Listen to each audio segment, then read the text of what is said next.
ಗುರುಭ್ಯೋ ನಮಃ. ಹರಿ ಓಂ. ನಾರಾಯಣಂ ಸುರಗುರುಂ ಜಗದೇಕನಾಥಂ ಭಕ್ತಪ್ರಿಯಂ ಸಕಲಲೋಕನಮಸ್ಕೃತಂ ಚ ತ್ರೈಗುಣ್ಯವರ್ಜಿತಮಜಂ ವಿಭುಮಾದ್ಯಮೀಶಂ ವಂದೇ ಭವಘ್ನಂ ಅಮರಾಸುರಸಿದ್ಧವಂದ್ಯಂ. ನಾರಾಯಣಂ ನಮಸ್ಕೃತ್ಯ ನರಂ ಚೈವ ನರೋತ್ತಮಂ ದೇವೀಂ ಸರಸ್ವತೀಂ ವ್ಯಾಸಂ ತತೋ ಜಯಮುದೀರಯೇ. ಹರಿ ಓಂ. ಸ್ವಸ್ತ್ಯಸ್ತು ಸತಾಂ ಧರ್ಮಕ್ಷೇತ್ರೇ ಕುರುಕ್ಷೇತ್ರೇ ಸಮವೇತಾಃ ಯುಯುತ್ಸವಃ ಮಾಮಕಾಃ ಪಾಂಡವಾಶ್ಚೈವ ಕಿಮಕುರ್ವತ ಸಂಜಯ. ಹರಿ ಓಂ. ದೇವಂ ನಾರಾಯಣಂ ನತ್ವಾ ಸರ್ವದೋಷ ವಿವರ್ಜಿತಂ ಪರಿಪೂರ್ಣಂ ಗುರೂಂಶ್ಚಾನ್ ಗೀತಾರ್ಥಂ ವಕ್ಷ್ಯಾಮಿ ಲೇಶತಃ. ಸಮಸ್ತಗುಣ ಸಂಪೂರ್ಣಂ ಸರ್ವದೋಷ ವಿವರ್ಜಿತಂ ನಾರಾಯಣಂ ನಮಸ್ಕೃತ್ಯ ಗೀತಾ ತಾತ್ಪರ್ಯಮುಚ್ಯತೆ. ಹರಿ ಓಂ. ಹರಿವಾಯ ಗುರುಗಳ ಪರಮಾನುಗ್ರಹದಿಂದ ಸುಮಾರು 1-2 ತಿಂಗಳ ಕಾಲ ಅನೇಕ ಒಂದು ಒತ್ತಡಗಳ ಮಧ್ಯದಲ್ಲಿ ಮಹಾಭಾರತ ಪಾಠವನ್ನ ನಿಲ್ಲಿಸಬೇಕಾದಂತಹ ಪ್ರಸಂಗ ಬಂದಿತ್ತು. ಈಗ ಮತ್ತೆ ದೇವರ ಮೊದಲೇ ಹೇಳಿದ ಹರಿವಾಯ ಗುರುಗಳ ವಿಶೇಷವಾದ ಅನುಗ್ರಹದಿಂದ ಮತ್ತೆ ಶ್ರೀಮನ್ ಮಹಾಭಾರತದ ಪಾಠ ಆರಂಭ ಆಗಿದೆ. ಪ್ರವಚನಕ್ಕೂ ಪಾಠಕ್ಕೂ ಇರುವಂತಹ ವ್ಯತ್ಯಾಸ ಏನು ಅಂತ ನಿಮಗೆಲ್ಲ ಗೊತ್ತಿದೆ. ಆದ್ದರಿಂದ ಮಹಾಭಾರತವನ್ನ ಶ್ಲೋಕಗಳ ಹಿನ್ನೆಲೆಯಲ್ಲಿ ನಾವು ಅರ್ಥವನ್ನ ಮಾಡಿಕೊಳ್ಳುವಂತ ಪ್ರಯತ್ನವನ್ನ ಮಾಡ್ತಾ ಇದ್ದೇವೆ. ಅದರಲ್ಲಿ ಉದ್ಯೋಗ ಪರ್ವ ಮುಗಿದು ಭೀಷ್ಮ ಪರ್ವ ಆರಂಭ ಆಗಿದೆ.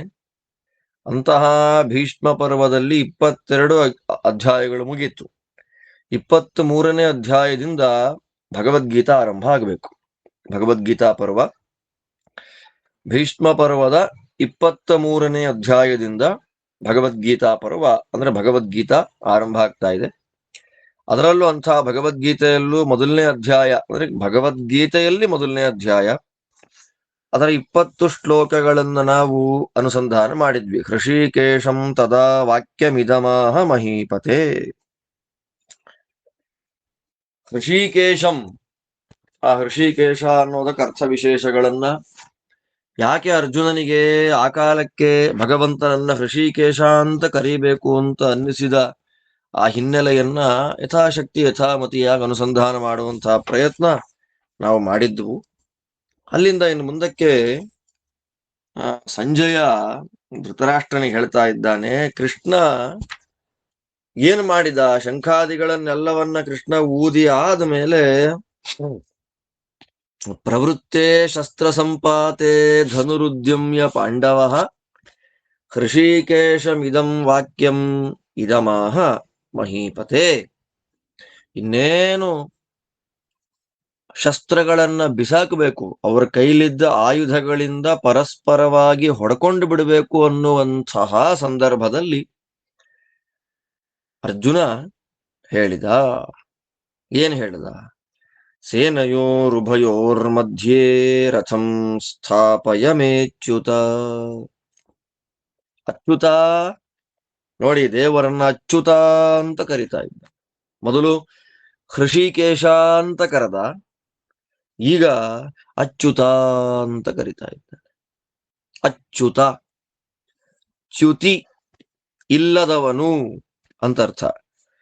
ಯಾರಿಗೆ ಚ್ಯುತಿ ನಾಶ ಇಲ್ಲ ಅವನನ್ನ ಅಚ್ಯುತ ಅಂತ ಕರೀತಾರೆ. ನಾಶ ಅಂದ್ರೆ ಏನು? ಎಷ್ಟು ತರ ನಾಶ ಇದೆ? ಶಾಸ್ತ್ರ ಹೇಳುತ್ತೆ 4 ರೀತಿಯಾಗಿರ್ತಕ್ಕ ನಾಶ ಇದೆಯಂತೆ. ಅನಿತ್ಯತ್ವಂ, ದೇಹಹಾನಿ, ದುಃಖ ಪ್ರಾಪ್ತಿ, ಅಪೂರ್ಣತಾ, ನಾಶಶ್ಚತುರ್ವಿಧ ಪ್ರೋಕ್ತೋ ತದಭಾವೋ ಹರೇ ಸದಾ ತದನ್ಯೇಷಾಂತು ಸರ್ವೇಷಾಂ ನಾಶಾಃ ಕೇಚಿತ್ ಭವಂತಿ. ಭಾಷ್ಯ ತಾತ್ಪರ್ಯಗಳಲ್ಲಿ ಆಚಾರ್ಯರು ಹೇಳುವಂತಹ ಒಂದು ಮಾತಿದು. ಆದ್ದರಿಂದ ಅನಿತ್ಯತ್ವಂ, ಇವತ್ತು ಇದ್ದು ನಾಳೆ ಇಲ್ಲ ಅಂತ ಆಗೋದು, ಅದು ಒಂದು ರೀತಿಯಾದಂತಹ ನಾಶ. ಇವತ್ತಿರೋದು ನಾಳೆ ಇಲ್ಲ ಅಂತ ಆಗೋದು. ಮತ್ ಇನ್ನೊಂದ್ ಏನು ಗೊತ್ತಾ, ಇವತ್ತು ಇದ್ದ ಹಾಗೆ ನಾಳೆ ಇಲ್ಲ ಅಂತ ಆಗೋದು. ನೋಡಿ ಹೇಗಿರತ್ತೆ ನೋಡಿ. ಅನಿತ್ಯತ್ವ ಅಂದ್ರೆ ಏನು?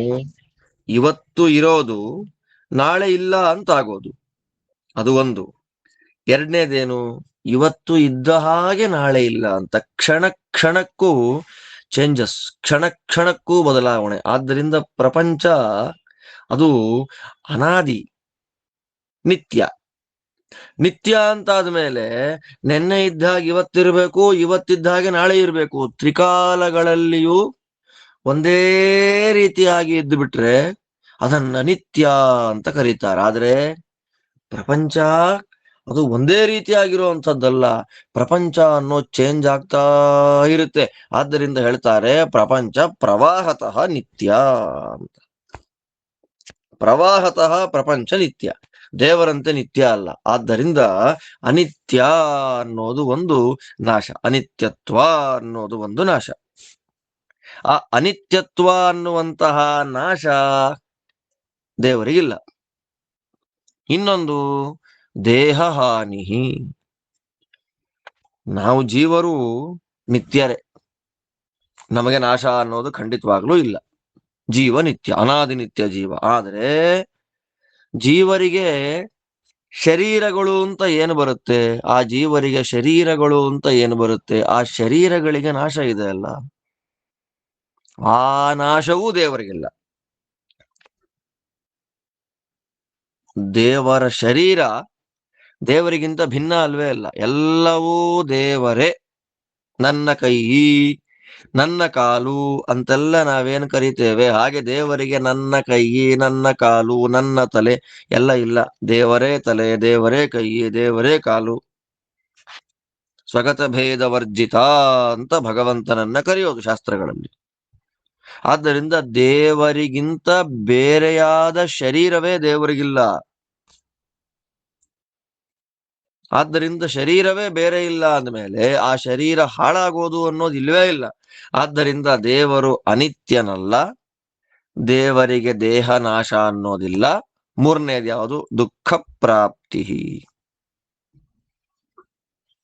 ದುಃಖ ಬರೋದು ಇದನ್ನ ವಿಶೇಷವಾಗಿ ಎಕ್ಸ್ಪ್ಲೈನ್ ಮಾಡಬೇಕಾದ್ದೇ ಇಲ್ಲ. ದುಃಖ ಬರುತ್ತೆ ಕೆಲವರಿಗೆ. ಇದರಿಂದ ದುಃಖ, ದುಃಖ ಸಂಭಿನ್ನವಾದದ್ದು, ದುಃಖದ ಜೊತೆಯಲ್ಲಿ ಕೂಡಿರುವಂಥದ್ದು. ಏನೋ ಕೆಲಸ ಮಾಡ್ತು, ಊಟ ಮಾಡಿದ್ರೆ ದುಃಖ, ಆಹಾರ ಜಾಸ್ತಿಯಾಗಿ ತಿಂದ್ರೆ ದುಃಖ, ಆಹಾರ ಕಡಿಮೆ ಆದ್ರೆ ದುಃಖ, ಜಾಸ್ತಿ ಮಲಗಿದ್ರೆ ದುಃಖ, ನಿದ್ದೆ ಬರ್ಲಿಲ್ಲ ಅಂದ್ರೆ ದುಃಖ, ಓಡಾಡಿದ್ರೆ ದುಃಖ, ಓಡಾಡ್ಲಿಲ್ಲ ಅಂದ್ರೆ ದುಃಖ, ಕೂತ್ರೆ ದುಃಖ, ಕೂಡ್ಲಿಲ್ಲ ಅಂದ್ರೆ ಪ್ರತಿಯೊಂದು ಕಾರಣಗಳಿಗೂ ಕೂಡ ಜೀವರಿಗೆ ದುಃಖ ಅನ್ನೋದು ಬರ್ತಾ ಇರುತ್ತೆ. ಆ ದುಃಖದ ಸಂಸ್ಪರ್ಶವೂ ದೇವರಿಗಿಲ್ಲ. ಚಿಂತಾ ಸಂತಾಪ ಲೇಪೋದ್ಭವ ಮೃತಿ ಮುಖರಾಶೇಷ ದೋಷಾತಿ ದೂರಂ ದೋಷವರ್ಜಿತಂ. ದೇವರನ್ನ ಸ್ತೋತ್ರ ಮಾಡ್ತೇವಲ್ಲ, ದೋಷವರ್ಜಿತ, ದುಃಖಾದಿ ದೋಷಗಳಿಂದ ದೂರನಾದವನು. ಚಿಂತಾ ಸಂತಾಪ ಲೇಪ ಯಾವುದೂ ದೇವರಿಗಿಲ್ಲ. ಅದು ಮೂರನೇದ್ದು. ಅಚ್ಯುತ ಅಂದ್ರೆ ದುಃಖ ಬರೋದು ಅನ್ನೋದು ನಾಶ ಅಂತ ಅರ್ಥ. ನಾಲ್ಕನೇ ನಾಶ ಯಾವುದು? ಅಪೂರ್ಣತಾ, ಇನ್ಕಂಪ್ಲೀಟ್. ದೇವರು ಪೂರ್ಣ ಸ್ವರೂಪ. ಆದ್ದರಿಂದ ದೇವರಿಗೆ ಅನಿತ್ಯತ್ವ ಇಲ್ಲ, ದೇಹ ಹಾನಿ ಇಲ್ಲ, ದುಃಖ ಪ್ರಾಪ್ತಿ ಇಲ್ಲ, ಅಪೂರ್ಣತಾ ಅನ್ನುವ ದೋಷ ಭಗವಂತನಿಗಿಲ್ಲ. ಈ ನಾಲ್ಕು ರೀತಿಯಾಗಿರತಕ್ಕ ದೋಷಗಳಿಂದ ದೂರನಾದ್ದರಿಂದ ಭಗವಂತ ಅಚ್ಯುತ. ಮಹಾಲಕ್ಷ್ಮೀ ದೇವಿಗೆ ಅನಿತ್ಯತ್ವ, ದೇಹ ಹಾನಿ, ದುಃಖ ಪ್ರಾಪ್ತಿ ಇಲ್ಲದೆ ಇದ್ರೂ ಕೂಡ ಅಪೂರ್ಣತಾ ಅನ್ನುವಂತಹ ಒಂದು ದೋಷ ಇದ್ದೇ ಇದೆ. ಅಸ್ವಾತಂತ್ರ್ಯ, ದೇವರ ಅಧೀನತಾ. ಆದ್ದರಿಂದ ನಾಲ್ಕೂ ರೀತಿಯಾಗಿರತಕ್ಕಂತಹ ಚತುರ್ವಿಧವಾದ ನಾಶಗಳೂ ದೇವರಿಗಿಲ್ಲ. ಆದ್ದರಿಂದ ಅವನನ್ನು ಅಚ್ಯುತ. ಅಚ್ಯುತನೇ, ಇಂಥ ಮಾತಂತಂದು ಅಚ್ಯುತ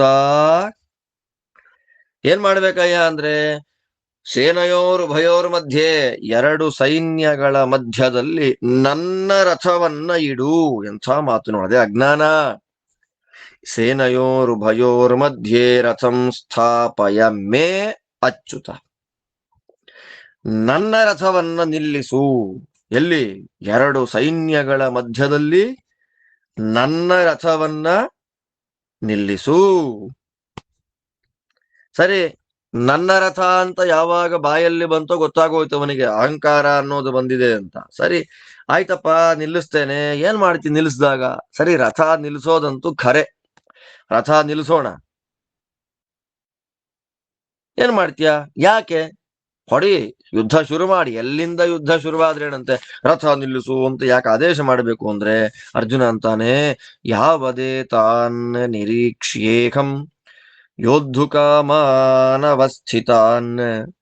ಕೈರ್ಮಯ ಸಹ ಯೋದ್ಧವ್ಯಂ ಅಸ್ಮಿನ್ ರಣಸಮುದ್ಯಮೇ. ನಾನ್ ನೋಡ್ಬೇಕು ಅಂತ Arjuna. I have to see. ಯಾರನ್ನ? ನನ್ನ ಜೊತೆಯಲ್ಲಿ ಯುದ್ಧ ಮಾಡಬೇಕು ಅಂತ ಯಾರ್ಯಾರು ಕಾಯ್ತಾ ಇದ್ದಾರೆ, ಅಥವಾ ಯಾರ ಜೊತೆಯಲ್ಲಿ ನಾನು ಯುದ್ಧ ಮಾಡಬೇಕು, ಅವ್ರನ್ನೆಲ್ಲ ನಾನು ನೋಡ್ಬೇಕು.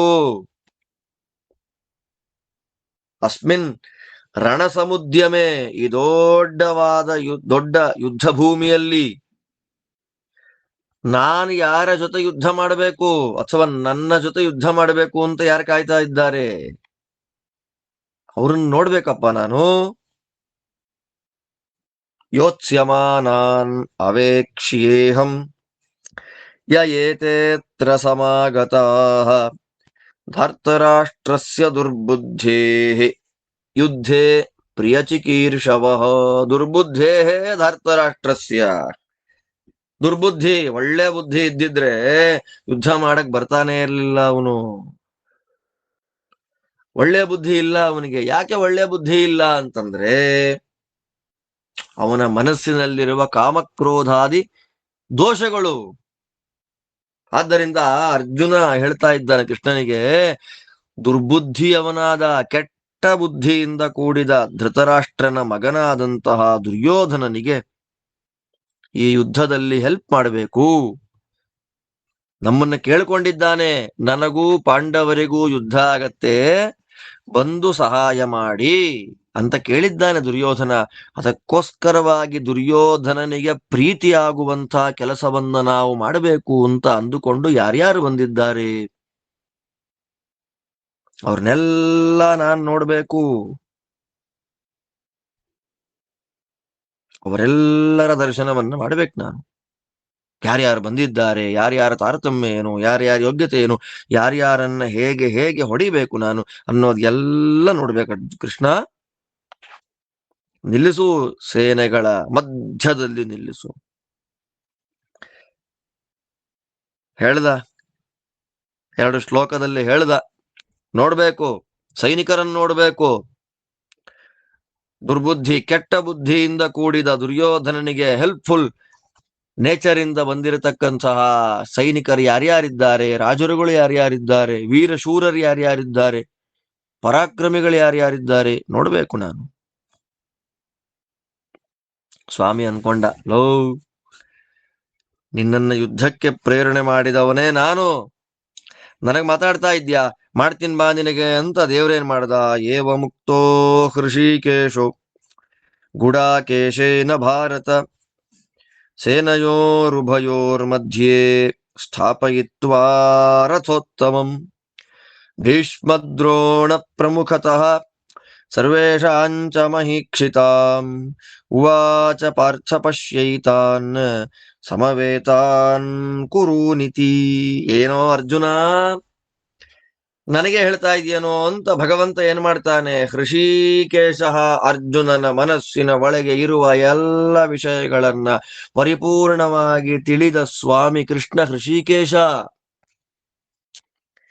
ಏನು ಅಂತ ಪೂರ್ಣ ಗೊತ್ತು ನಮ್ಮ ದೇವರಿಗೆ. ಅವನ ಮನದಿಂಗಿತ ಅರಿತು ಕೆಲಸ ಮಾಡಬೇಕು ಅಂತಾರಲ್ಲ, ಇಂಗಿತ, ಮನಸ್ಸಿನಲ್ಲಿ ಏನಿದೆ, ಮನಸ್ಸಿನ ಆಲೋಚನೆಗಳೇನು. ಅರ್ಜುನ, ಈ ಕ್ಷಣದಲ್ಲಿ 2 ಸೈನ್ಯದ ಮಧ್ಯದಲ್ಲಿ ರಥ ನಿಲ್ಲಿಸು ಅಂತ ನನಗೆ ಹೇಳ್ತಾನೆ. ಅದು ನನ್ನ ರಥವನ್ನ ನಿಲ್ಲಿಸು ಅಂತ ಹೇಳ್ತಾ ಇದ್ದಾನೆ ಅಂದ್ರೆ ಅವನ ಮನಸ್ಸಿನಲ್ಲಿ ಏನೋ ಇದೆ. ನಾನು ವೀರ, ನಾನು ಗಾಂಡೀವಿ, ರುದ್ರದೇವರ ಅನುಗ್ರಹದಿಂದ ಪಾಶುಪತಾಸ್ತ್ರವನ್ನ ಪಡೆದಿರತಕ್ಕ ಮಹಾನುಭಾವ. ಇಂದ್ರಾದಿ ದೇವತೆಗಳು ನಾನಾ ಪ್ರಕಾರವಾದ ಅಸ್ತ್ರಗಳನ್ನ ನನಗೆ ಕೊಟ್ಟಿದ್ದಾರೆ. ತಪಸ್ಸಿನಿಂದ ಪಡೆದಿದ್ದೇನೆ. ಧನಂಜಯ ಅಂತ ಫೇಮಸ್ ಬೇರೆ ಆಗಿಬಿಟ್ಟಿದ್ದೇನೆ. ಎಲ್ಲ ವಿಧವಾಗಿರತಕ್ಕ ಸಾಮರ್ಥ್ಯ, ಶಕ್ತಿ ವಿಶೇಷ ನನಗಿದೆ. ನಾನೊಬ್ಬನೇ ಸಾಕು, ಮಹಾವೀರ. ನಾನಾ ಪ್ರಕಾರವಾದ ಮನೋಗತ ಅರ್ಜುನನದ್ದು. ಅದೆಲ್ಲವನ್ನ ಒಂದು ಕ್ಷಣಕ್ಕೆ ಧೂಳಿಪಟ ಮಾಡಬೇಕು ದೇವರು. ಆದ್ದರಿಂದ ಕೃಷಿಕೇಶ ಧೂಳಿಪಟ ಮಾಡಿಬಿಡ್ಬೇಕು ಅಂದ ಮಾತ್ರಕ್ಕೆ ಅರ್ಜುನ ಅಯೋಗ್ಯ ಅಲ್ಲ. ನಮ್ ತಲೆಗೆ ಅದಿರ್ಬೇಕು. ಧೂಳಿಪಟ ಮಾಡಿಬಿಡ್ತಾನೆ ಕೃಷ್ಣ ಅಂತಂದ್ರೆ ಅರ್ಜುನ ಅಯೋಗ್ಯ ಅಲ್ಲ.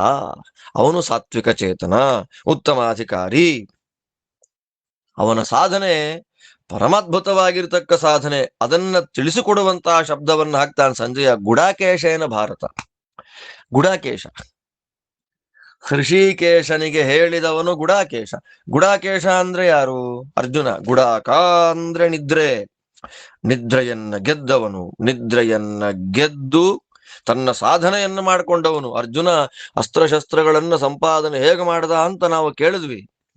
ಆದ್ದರಿಂದ ಪಾಶುಪತಾದಿ ಅಸ್ತ್ರಗಳನ್ನು ಹೇಗೆ ಪಡೆದ ಅವನು, ಎಷ್ಟು ಕಷ್ಟಪಟ್ಟ, ಎಷ್ಟು ಸಾಧನೆಯನ್ನ ಮಾಡಿದ, ಎಷ್ಟು ರಾತ್ರಿಗಳಲ್ಲಿ ನಿದ್ರೆಯನ್ನ ಬಿಟ್ಟಿದ್ದ.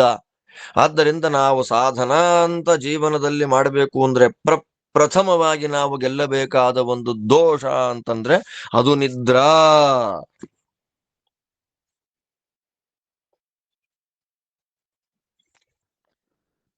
ನಮ್ ತಲೆಯ ಒಳಗೆ ನಿದ್ರೆ, ಮನಸ್ಸಿನಲ್ಲಿ ನಿದ್ರಾ ಅನ್ನೋದು ಬಂದು ಕೂತು ಬಿಟ್ಟಿದೆ ಅಂದ್ರೆ ಮುಗಿದೋಯ್ತು ಲೆಕ್ಕ ನಮಗೆ. ನಾ ಹೇಳ್ತಾ ಇರ್ತೇನೆ ಪ್ರವಚನಗಳಲ್ಲಿ ಯಾವಾಗಲೂ ಕೂಡ, ನಿದ್ರಾ ಅಂತನ್ನೋದು ಸಾಧನೆಗೆ ಬರುವಂತಹ ವಿಘ್ನ. ಅದು ಅನಿರುದ್ಧನ ಸೇವೆಗೆ ಬರುವಂತಹ ವಿಘ್ನ, ವ್ಯಾಸರಾಜರ ಮಾತಲ್ಲಿ ಹೇಳಬೇಕು ಅಂದ್ರೆ. ಆದ್ದರಿಂದ ಅಂಥ ನಿದ್ರೆಯನ್ನ ಗೆದ್ದವನು ನಮ್ಮ ಅರ್ಜುನ. ನಿದ್ರೆಯನ್ನ ಗೆಲ್ಲೋದು ಅಂದ್ರೆ ಅರ್ಥ ಏನು? ಶ್ರವಣ ಮನನ ನಿಧಿಧ್ಯಾಸನಗಳನ್ನ ಮಾಡೋದು. ಒಂದೊಂದ್ಸಲ ನಾವು ಜಪ ಮಾಡ್ತಾ ಕೂತಿರ್ತೀವಿ. ಬೆಳಗ್ಗೆ ಬೇಗ ಜಪ ಮಾಡ್ತಾ ಕೂತ್ರೆ ಕಣ್ಣು ಮುಚ್ಕೊಂಡ್ಬಿಟ್ರೆ ಜಪ ಮಾಡ್ತಿದೀವೋ ನಿದ್ದೆ ಮಾಡ್ತಿದೀವೋ ನಮ್ಗೆ ಗೊತ್ತಾಗಲ್ಲ. ಒಂದೊಂದ್ಸಲ ಕೌಂಟೇ ಸಿಗಲ್ಲ. ಒಂದೊಂದ್ಸಲ ನಿಧಿಧ್ಯಾಸನ, ಧ್ಯಾನ ಪೂರ್ವಕವಾಗಿ ಕಾನ್ಸಂಟ್ರೇಟೆಡ್ ಆಗಿ ಪಾರಾಯಣ ಮಾಡ್ಲಿಲ್ಲ ಅಂದ್ರೆ ಎಲ್ಲಿ ಪಾರಾಯಣ ಮಾಡ್ತಾ ಇದ್ದೀವಿ, ಯಾವ್ದು ನಿಂತು ಹೋಗಿದೆ, ಯಾವ ಶ್ಲೋಕ ಅನ್ನೋದೇ ಮರ್ತೋಗುತ್ತೆ. ನಾಲಿಗೆಯಲ್ಲಿ ಶಬ್ದಗಳು ಬರ್ತಾ ಇರುತ್ತೆ, ಮನಸ್ಸು ಕಾನ್ಸಂಟ್ರೇಟ್ ಆಗಿಲ್ಲ, ಏನು ಪಾರಾಯಣ ಮಾಡ್ತಿದ್ದೀವಿ ಅಂತಾನೆ ಗೊತ್ತಾಗಲ್ಲ. ಆದ್ದರಿಂದ ಗುಡಾಕೇಶ ಅಂದ್ರೆ ನಿದ್ರೆಯನ್ನ ಗೆದ್ದವನು, ಸಾಧಕ.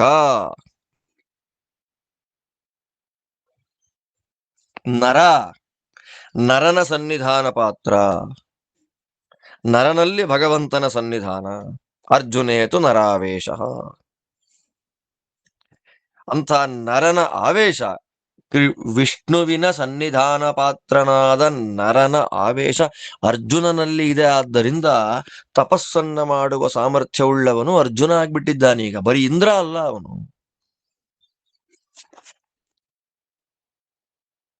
ಕೇವಲ ಇಂದ್ರ ಅಂತ ಆಗಿದ್ದಿದ್ರೆ ಹೊರಗಿನ ಮನಸ್ಸು, ಇಂದ್ರಕಾಮರಿಬ್ಬರು ಕೂಡ ಮನಸ್ಥೂಲವಾದ ಮನಸ್ಸಿಗೆ ದೇವತೆಗಳವರೆಲ್ಲ. ಆದ್ರೆ ಶ್ರವಣ ಮನನ ನಿಧಿಧ್ಯಾಸನಗಳಿಗೆ ಯೋಗ್ಯವಾಗಿರತಕ್ಕ ಮನಸ್ಸನ್ನ ಪರಿಪಕ್ವ ಮಾಡ್ಕೊಳ್ಬೇಕು, ಅದನ್ನ ಟ್ಯೂನ್ ಮಾಡಬೇಕು ಅಂತಂದ್ರೆ ದೊಡ್ಡ ದೇವತೆ ಆಗಿರ್ಬೇಕು. ಗರುಡ ಶೇಷ ರುದ್ರರಲ್ಲಿ ಯಾರಾದ್ರೂ ಒಬ್ಬರ ಸನ್ನಿಧಾನ ಇರಬೇಕು. ನರ ಅಂದ್ರೆ ಶೇಷ, ಶೇಷ ಅಂದ್ರೆ ವ್ಯಾಖ್ಯಾನ. ಬರೀ ವ್ಯಾಖ್ಯಾನ ಒಂದಾಗೋದಿಲ್ಲ. ವ್ಯಾಖ್ಯಾನದ ಮೊದಲು ಶ್ರವಣ, ಶ್ರವಣ ಆದ್ಮೇಲೆ ಮನನ, ಮನನ ಆದ್ಮೇಲೆ ಧ್ಯಾನ, ಧ್ಯಾನವಾದ ಮೇಲೆ ವ್ಯಾಖ್ಯಾನ. ಆದ್ದರಿಂದ ಗರುಡ ಶೇಷ ರುದ್ರರ ಪರಮಾನುಗ್ರಹ ಇದ್ದಾಗ ಮಾತ್ರ ಶ್ರವಣ ಮನನ ನಿಧಿಧ್ಯಾಸನ, ಅದರ ಔಟ್ಪುಟ್ ಆಗಿ ವ್ಯಾಖ್ಯಾನ ಅನ್ನೋದು ಬರುತ್ತೆ. ಆದ್ದರಿಂದ ಅದೆಲ್ಲ ಸಾಧನವನ್ನ ಮಾಡಿಕೊಂಡ ಮಹಾನುಭಾವ ಅರ್ಜುನ. ಆದ್ದರಿಂದ ಗುಡಾಕೇಶ. ನಮಗೇನಾದ್ರೂ ಕೂಡ ಶಾಸ್ತ್ರ ಶ್ರವಣ ಮಾಡುವಾಗ ನಿದ್ರೆ ಬರ್ತಾ ಇದೆ, ಪಾಠ ಪ್ರವಚನಗಳನ್ನ ಕೇಳುವಾಗ ನಿದ್ರೆ ನಮ್ಮನ್ನು ಆವರಿಸಿ ಬಿಡ್ತಾ ಇದೆ ಎನ್ನುವ ಭಯ ನಮಗೇನಾದ್ರೂ ಇದ್ರೆ ನಾವು ಮಾಡಬೇಕಾದ ಮೊದಲನೇ ಪ್ರಾರ್ಥನೆ ಏನು ಅಂದ್ರೆ ಅರ್ಜುನನನ್ನ ಗುಡಾಕೇಶ ಅಂತ ಸ್ತೋತ್ರ ಮಾಡಬೇಕು. ನಮ್ಮ ಅರ್ಜುನ ಗುಡಾಕೇಶನಾಗಿದ್ದಾನೆ ಅಂತ ಅವನ ಸ್ಮರಣೆಯನ್ನು ಮಾಡಿಬಿಟ್ರೆ ಸಾಕು. ಎಲ್ಲ ರೀತಿಯಾದ ಸಾಧನೆಯಲ್ಲಿ ಬರುವಂತಹ ವಿಘ್ನ, ನಿದ್ರೆ ಪರಿಹಾರ ಆಗ್ಬಿಡುತ್ತೆ. ಆದ್ದರಿಂದ ಗುಡಾಕೇಶನಾದ ಅರ್ಜುನ ಸರ್ವೇಂದ್ರಿಯ ಪ್ರೇರಕನಾದ ಹೃಷಿಕೇಶನಿಗೆ ನನ್ನ ರಥವನ್ನ ಎರಡು ಸೈನ್ಯಗಳ ಮಧ್ಯದಲ್ಲಿ ನಿಲ್ಲಿಸು ಅಂತ ಹೇಳ್ತಾ ಇದ್ದಾಗೆ ಆ ಉತ್ತಮವಾದ ರಥವನ್ನ ಭಗವಂತ ಏನು ಮಾಡ್ದ, ನಿಲ್ಲಿಸ್ದ. ಎಲ್ಲಿ ನಿಲ್ಲಿಸ್ದ ಅಂದ್ರೆ ಅವನು ಕಣ್ಣೆ ಬಿಡ್ತಾ ಇದ್ದ ಹಾಗೆ ಭೀಷ್ಮ ದ್ರೋಣಾದಿಗಳು ಕಾಣಬೇಕು. ಮತ್ತೆ ಸರ್ವೇಶಾಂಚ ಮಹೀಕ್ಷಿತಾಮಂತಾನೆ ಸಂಜಯ. ಎಲ್ಲ ರಾಜರುಗಳು ಮಹೀಕ್ಷಿತರು ಅಂದ್ರೆ ರಾಜರುಗಳು, ಎಲ್ಲ ರಾಜರು ಕಾಣಬೇಕು. ಬಟ್ ಪ್ರಧಾನವಾಗಿ ಅವನ ಕಣ್ಣಿಗೆ ಯಾರು ಕಾಣಬೇಕು? ಭೀಷ್ಮ ದ್ರೋಣ ಪ್ರಮುಖತಃ. ಅವನಿಗೆ ಪ್ರಧಾನವಾಗಿ ಕಾಣಬೇಕಾದವರೇ ಇವರು. ಯಾಕೆ? ಮೋಹ ಬರಬೇಕಲ್ಲ, ಮನಸ್ಸು ವಿಷಾದಕ್ಕೊಳಗಾಗ್ಬೇಕಲ್ಲ, ನಾನು ಯುದ್ಧ ಮಾಡಲ್ಲ ಅಂತ ಅವನ ಬಾಯಲ್ಲಿ ಆಟೋಮೆಟಿಕ್ ಆಗಿ ಬರಬೇಕಲ್ಲ, ಆಮೇಲೆ ತತ್ವೋಪದೇಶ ಮಾಡಬೇಕಲ್ಲ. ಅದಕ್ಕೆ ಪ್ಲಾಟ್ಫಾರ್ಮ್ ಕ್ರಿಯೇಟ್ ಮಾಡ್ತಾ ಇದ್ದಾನೆ ಸ್ವಾಮಿ. ಭೀಷ್ಮ ದ್ರೋಣ ಪ್ರಮುಖತಃ. ಭೀಷ್ಮ ದ್ರೋಣರು ಡೈರೆಕ್ಟ್ ಕಾಂಟ್ಯಾಕ್ಟ್ ಆಗುವಂತೆ, ಆ ಬ್ಯಾಕ್ ಗ್ರೌಂಡ್ ನಲ್ಲಿ ಎಲ್ಲ ರಾಜರುಗಳ ದರ್ಶನವಾಗುವಂತೆ ನೋಡಿ. ಆಂಗಲ್ ನಿಲ್ಲಿಸಿದ ದೇವರು. ಯಾವ ಆಂಗಲ್ ನಲ್ಲಿ, ಯಾವ ಆಯಕಟ್ಟಿನ ಒಂದು ಸೆಂಟರ್ ಪ್ಲೇಸ್ ಅಲ್ಲಿ ಭಗವಂತ ನಿಲ್ಲಿಸಿಬಿಟ್ಟಿದ್ದಾನೆ ಅಂತಂದ್ರೆ ಅವನ ಕಣ್ಣು ಬಿಟ್ರೆ ಭೀಷ್ಮ ದ್ರೋಣ. ಬೇರೆ ಕಡೆ ನಿಲ್ಲಿಸಬಹುದ? ದುರ್ಯೋಧನ, ಶಕುನಿ, ದುಶ್ಯಾಸನ, ಕರ್ಣ ಇವರೆಲ್ಲ ನಿಲ್ಲಿಸಿ ಅವನಿಗೆ ದ್ವೇಷ ಜಾಸ್ತಿ ಆಗುವಂತೆ, ಯುದ್ಧ ಮಾಡಲೇಬೇಕು ನಾನು ಅಂತಹ ಒಂದು ಹುಮ್ಮಸ್ಸು ಜಾಸ್ತಿ ಆಗುವಂತೆ ನಿಲ್ಲಿಸಬಹುದಾಗಿತ್ತು. ಹಾಗೆ ನಿಲ್ಲಿಸ್ಲಿಲ್ಲ. ಯಾಕೆ ನಿಲ್ಲಿಸ್ಲಿಲ್ಲ ಅಂದ್ರೆ ಮೇರಥಂ ಸ್ಥಾಪಯ, ನನ್ನ ರಥವನ್ನ ಸ್ಥಾಪಿಸು. ವಿಷ್ಣು ಸರ್ವೋತ್ತಮತ್ವ ಜ್ಞಾನ ಮತ್ತೆ ಬರಬೇಕು ಅವನಿಗೆ. ದೇವರು ಸರ್ವೋತ್ತಮರಾಗಿದ್ದಾರೆ, ದೇವರಿಲ್ಲದೆ, ದೇವರ ಪ್ರೇರಣೆ ಇಲ್ಲದೆ ಏನೊಂದು ನಡೆಯೋದಿಲ್ಲ ಅನ್ನುವಂಥ ಜ್ಞಾನ ಅತ್ಯಂತ ಸುಸ್ಪಷ್ಟವಾಗಿ ಅವನಿಗೆ ಬರಲೇಬೇಕು. ಹಾಗಾಗಬೇಕು ಅಂತಂದ್ರೆ ಇಂಥ ಕಡೆ ರಥವನ್ನ ನಿಲ್ಲಿಸಬೇಕು. ಅದಕ್ಕೆ ಹೇಳ್ತಾನೆ ಕೃಷ್ಣ, ಭೀಷ್ಮದ್ರೋಣರು ಸ್ಪಷ್ಟವಾಗಿ ಕಾಣಿಸಿ, ಭೀಷ್ಮದ್ರೋಣರ ಬ್ಯಾಕ್ಗ್ರೌಂಡ್ ನಲ್ಲಿ ಎಲ್ಲ ರಾಜರುಗಳು ಕಾಣುವಂತೆ ರಥವನ್ನ ನಿಲ್ಲಿಸಿ ದೇವರಂದ, ಪಾರ್ಥ, ಕುಂತಿ ಮಗನೇ, ಪೃಥಾದೇವಿಯ ಪ್ರೀತಿಯ ಕಂದ, ಕುಂತಿಯ ಕೊನೆ ಮಗನೇ ಪಾರ್ಥ. ಒಂದರ್ಥ. ಇನ್ನೊಂದೇನು ಪಾರ್ಥ ಅಂದ್ರೆ ರೆಡಿಯಾಗಿದೆಯೇನಪ್ಪ ಅರ್ಥಪಾನ ಮಾಡ್ಲಿಕ್ಕೆ? ನೋಡು, ಶಾಸ್ತ್ರಾರ್ಥಗಳ ರಸವನ್ನ ಪಾನ ಮಾಡಲಿಕ್ಕೆ ರೆಡಿಯಾದವನೇ.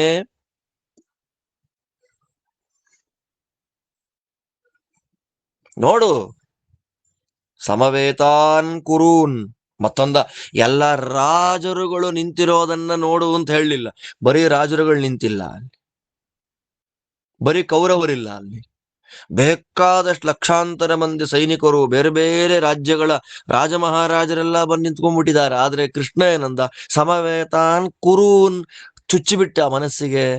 ನಿನ್ನ ವಂಶದವರೇ ನಿಂತುಕೊಂಡಿದ್ದಾರೆ ನೋಡು, ನಿನ್ನವರೇ ನಿಂತು ಬಿಟ್ಟಿದ್ದಾರೆ ನೋಡು.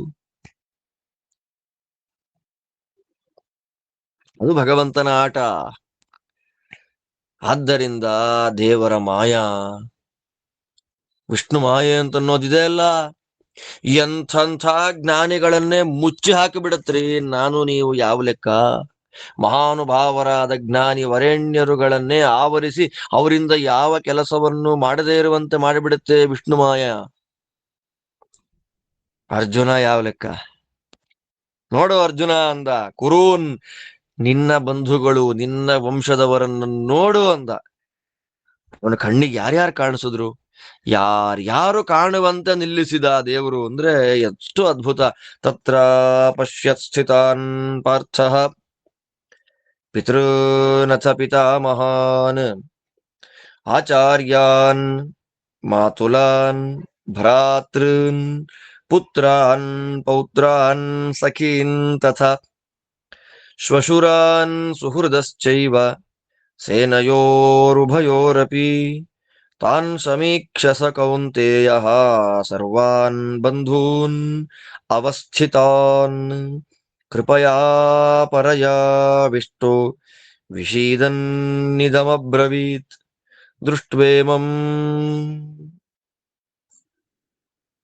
ಇರ್ಲಿ, ತತ್ರ ಪಶ್ಯತ್ ಸ್ಥಿತಾನ್ ಪಾರ್ಥ. ಅಲ್ಲಿ ನಿಂತವರನ್ನೆಲ್ಲ ನೋಡಿದ ಅರ್ಜುನ. ನಮ್ಮ ಕಣ್ಣಿಗೆ ಅವರೆಲ್ಲ ರಾಜರುಗಳು, ಸೈನಿಕರು, ಇಂಥ ಊರಿನ ರಾಜ, ಅವನಿಗೆ ಎಷ್ಟು ವಯಸ್ಸಾಗಿದೆ, ಅವನಿಗೆ ಅಷ್ಟು ವಯಸ್ಸಾಗಿದೆ ಅಂತ ಕಂಡ್ರೆ ನಮ್ಮ ಸ್ವಾಮಿ ಹೃಷಿಕೇಶ, ಯಾರತ್ರ ಆಟ ಆಡ್ತಾ ಇದ್ಯ ಮಗನೇ, ನನ್ನ ರಥವನ್ನ ನಿಲ್ಲಿಸು, ನಾನು ಯಾರ ಜೊತೆ ಯುದ್ಧ ಮಾಡಬೇಕು ಅಂತ ಫಸ್ಟ್ ನೋಡಿಬಿಡ್ತೇನೆ, ನಾನು ಪ್ರಿಪೇರ್ ಆಗಬೇಕು ಅಂತಂದ್ರೆ ನೀನ್ ಪ್ರಿಪೇರ್ ಮಾಡ್ತೀನಿ ಬಾ ಈಗ ಅಂತ ಕರ್ಕೊಂಡ್ ಬಂದ್ ನಿಲ್ಲಿಸ್ದ. ಅರ್ಜುನನ ಕಣ್ಣಿಗೆ ಕಂಡವರೆಲ್ಲ ಯಾರು ಗೊತ್ತಾ? ತಂದೆಗಳು, ದೊಡ್ಡಪ್ಪ, ಚಿಕ್ಕಪ್ಪ, ಅವರು ಇವರು, ಪಿತೃನ್ ಅಥ ಪಿತಾಮಹಾನ್, ಅಜ್ಜಂದಿರು ಕಂಡ್ರು.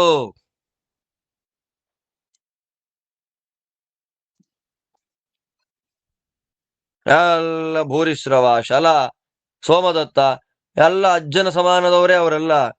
ಬಾಕ್ಲೀಕ ರಾಜ, ಮುತ್ತಾತಂದ್ರವರೆಲ್ಲ, ಇನ್ನು ಅಜ್ಜ ಭೀಷ್ಮ ಮೊದಲಾದವರೆಲ್ಲ. ಪಿತಾಮಹಾನ್ ನೋಡಿದ ಆಚಾರ್ಯಾನ್, ಪಾಠ ಮಾಡಿದ ಗುರುಗಳು ನಿಂತಿದ್ದಾರೆ ಎದುರುಗಡೆಯಲ್ಲಿ.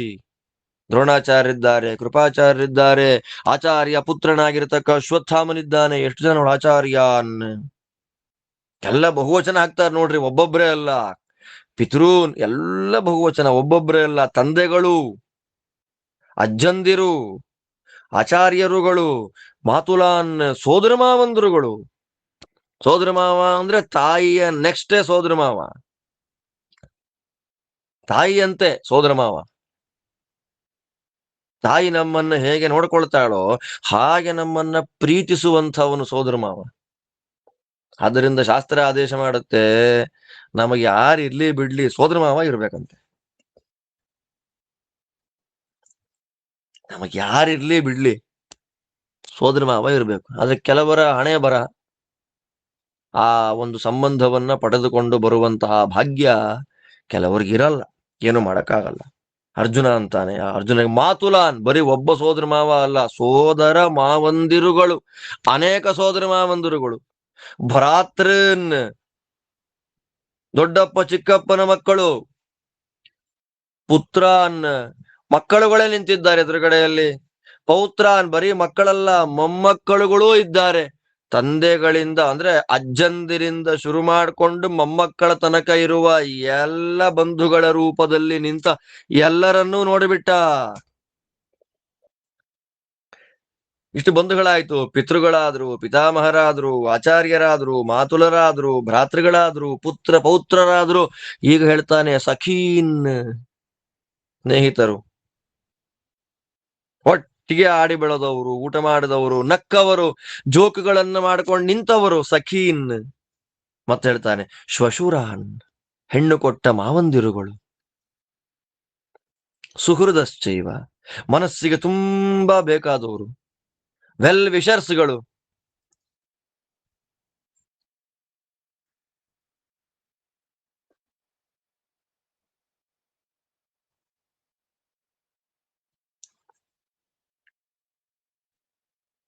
ಎಲ್ಲರನ್ನ ನೋಡಿದ.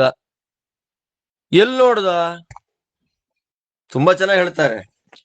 ಇವ್ರನ್ನೆಲ್ಲ ಎಲ್ಲಿ ನೋಡಿದ ಅಂದ್ರೆ ಬರೀ ಕೌರವ ಸೈನ್ಯದಲ್ಲಿ ಮಾತ್ರ ನೋಡ್ಲಿಲ್ಲ, ತನ್ನ ಸೈನ್ಯದಲ್ಲೂ ನೋಡಿದ. ಒಂದು ಓವರ್ ಆಲ್ 360 ವ್ಯೂ ಕಾಣುವಂತ ನಿಲ್ಲಿಸ್ಬಿಟ್ಟಿದ್ದ ಕೃಷ್ಣ. ಬರೀ ಎದುರುಗಡೆ ಅಲ್ಲ, ಸುತ್ತಲೂ ನೋಡಿದಾಗ ಬಂಧುಗಳೇ ಕಾಣ್ಬೇಕು ಅವನಿಗೆ. ಎಲ್ಲಿ ಲೆಫ್ಟಿಗೆ ತಿರುಗಲಿ, ರೈಟಿಗೆ ತಿರುಗಲಿ, ಬ್ಯಾಕ್ವರ್ಡ್ಸ್, ಫಾರ್ವರ್ಡ್, ಯಾವ ಕಡೆಗೆ ತಿರುಗಿ 360 ಆಂಗಲ್ ಅಲ್ಲಿ ಅವನು ಹೇಗೆ ತಿರುಗಿ ನೋಡಿದರೂ ಕೂಡ ಅವನಿಗೆ ಬಂಧುಗಳೇ ಕಾಣಬೇಕು.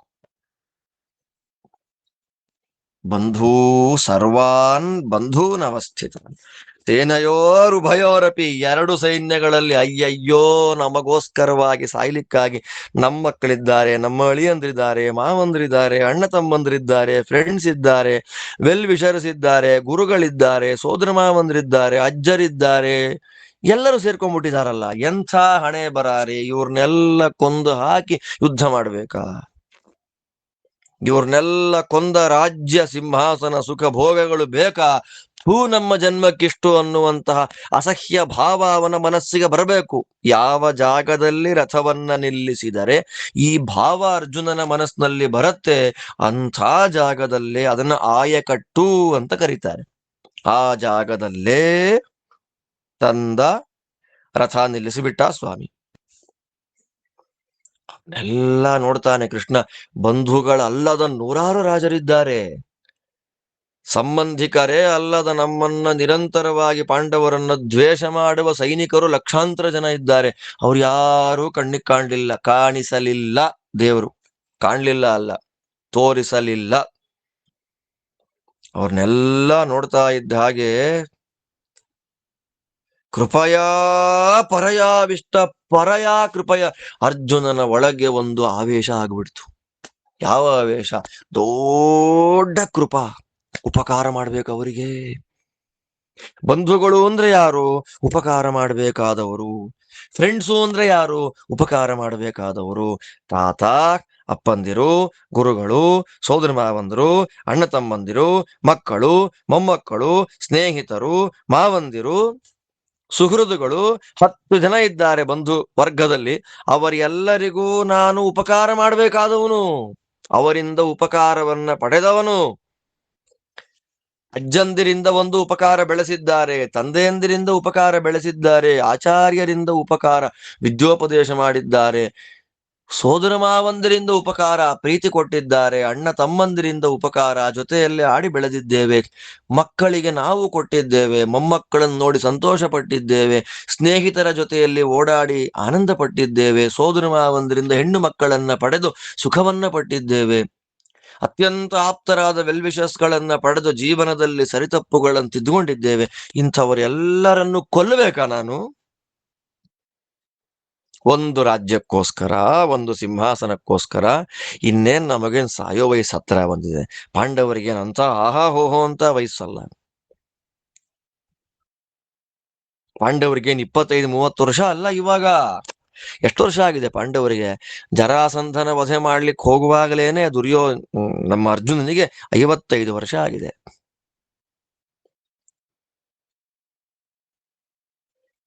55 ವರ್ಷ ಆಗೋಗಿದೆ ಆಗ್ಲೇ ಅರ್ಜುನನಿಗೆ. ಪಂಚಾಶದಬ್ದೋಯಂ ಬಾಲಯೇವ ಅಂತ ಅವನ ಬಾಯಲ್ಲೇ ಬಂದ ಮಾತದು. ಜರಾಸಂಧ ಹೇಳಿದ ಮಾತು 55 ವರ್ಷದ ಬಾಲಕ ಇವನು ಅಂತ. ಅಲ್ಲಿಂದ 1 ವರ್ಷ ದೊಡ್ಡವನು ಭೀಮ, 56 ವರ್ಷ. ಅಲ್ಲಿಂದ 1 ವರ್ಷ ದೊಡ್ಡವನು ಧರ್ಮರಾಜ, 57 ವರ್ಷ ರಾಜಸೂಯ ಮಾಡುವಾಗ.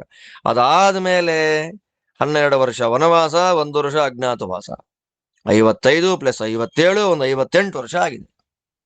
68 ವರ್ಷ ಆಗಿದೆ.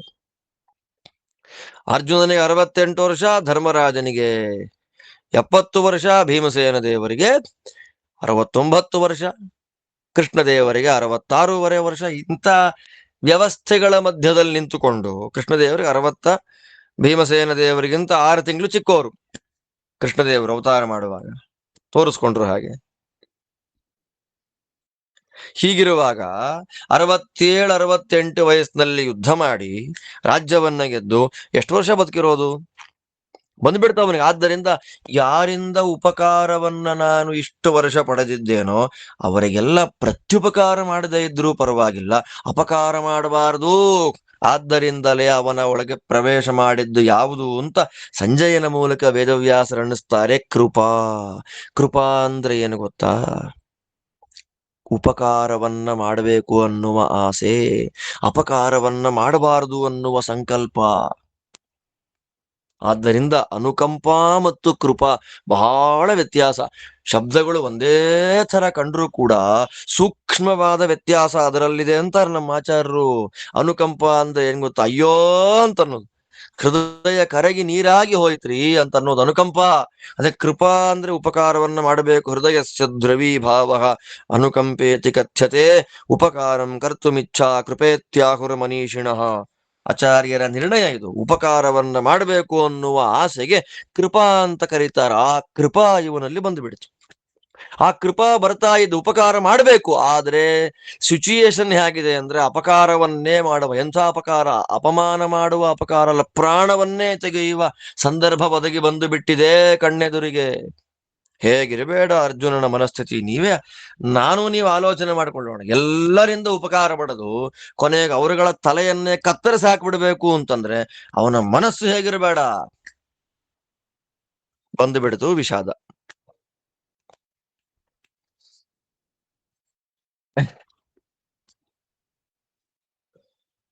ವಿಷಾದ ಬಂದು ಬಿಡ್ತವನಿಗೆ.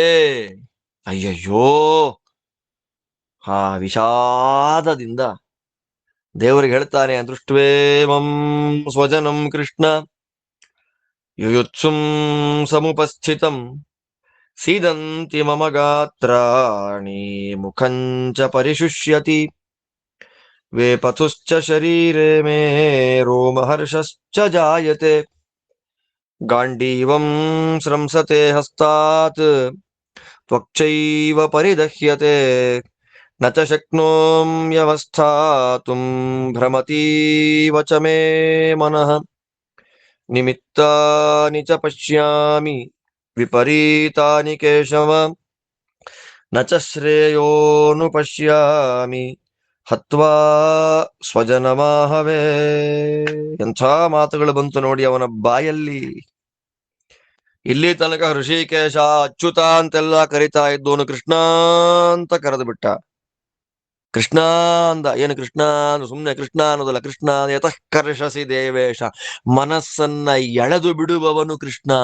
ಯುದ್ಧ ಮಾಡ್ತೇನೆ, ಗೆದ್ದು ಬಿಡ್ತೇನೆ, ನನ್ನ ಹತ್ರ ಬೇಕಾದಷ್ಟು ದಿವ್ಯವಾದ ಅಸ್ತ್ರಗಳಿದೆ, ಹೊಡೆದು ಬಿಟ್ರೆ ಇಡೀ 3 ಲೋಕಗಳನ್ನೇ ನಾಶ ಮಾಡುವ ಅಸ್ತ್ರಗಳು ನನ್ನ ಜೊತೆ ಇರುವಾಗ, ಬ್ರಹ್ಮ, ಪಾಶುಪತ, ವೈಷ್ಣವ ಮೊದಲಾದ ಎಲ್ಲ ಅಸ್ತ್ರಗಳಿರುವಾಗ, ಈ ಪಾಂಡವ ಕೌರವರ ಮಧ್ಯದಲ್ಲಿ ನಿಂತ ಕೌರವ ಸೈನ್ಯ ಯಾವ ಲೆಕ್ಕ ಅಂತ ಮನಸ್ಸನ್ನ ಉತ್ಸಾಹಭರಿತವನ್ನಾಗಿ ಮಾಡಿಕೊಂಡಿದ್ದ ಅರ್ಜುನನ ಮನಸ್ಸಿನ ಒಳಗಿದ್ದ ಉತ್ಸಾಹಗಳನ್ನೆಲ್ಲವನ್ನ ಎಳೆದು ಬಿಟ್ಟವನು ಕೃಷ್ಣ. ಕೃಷ್ಣ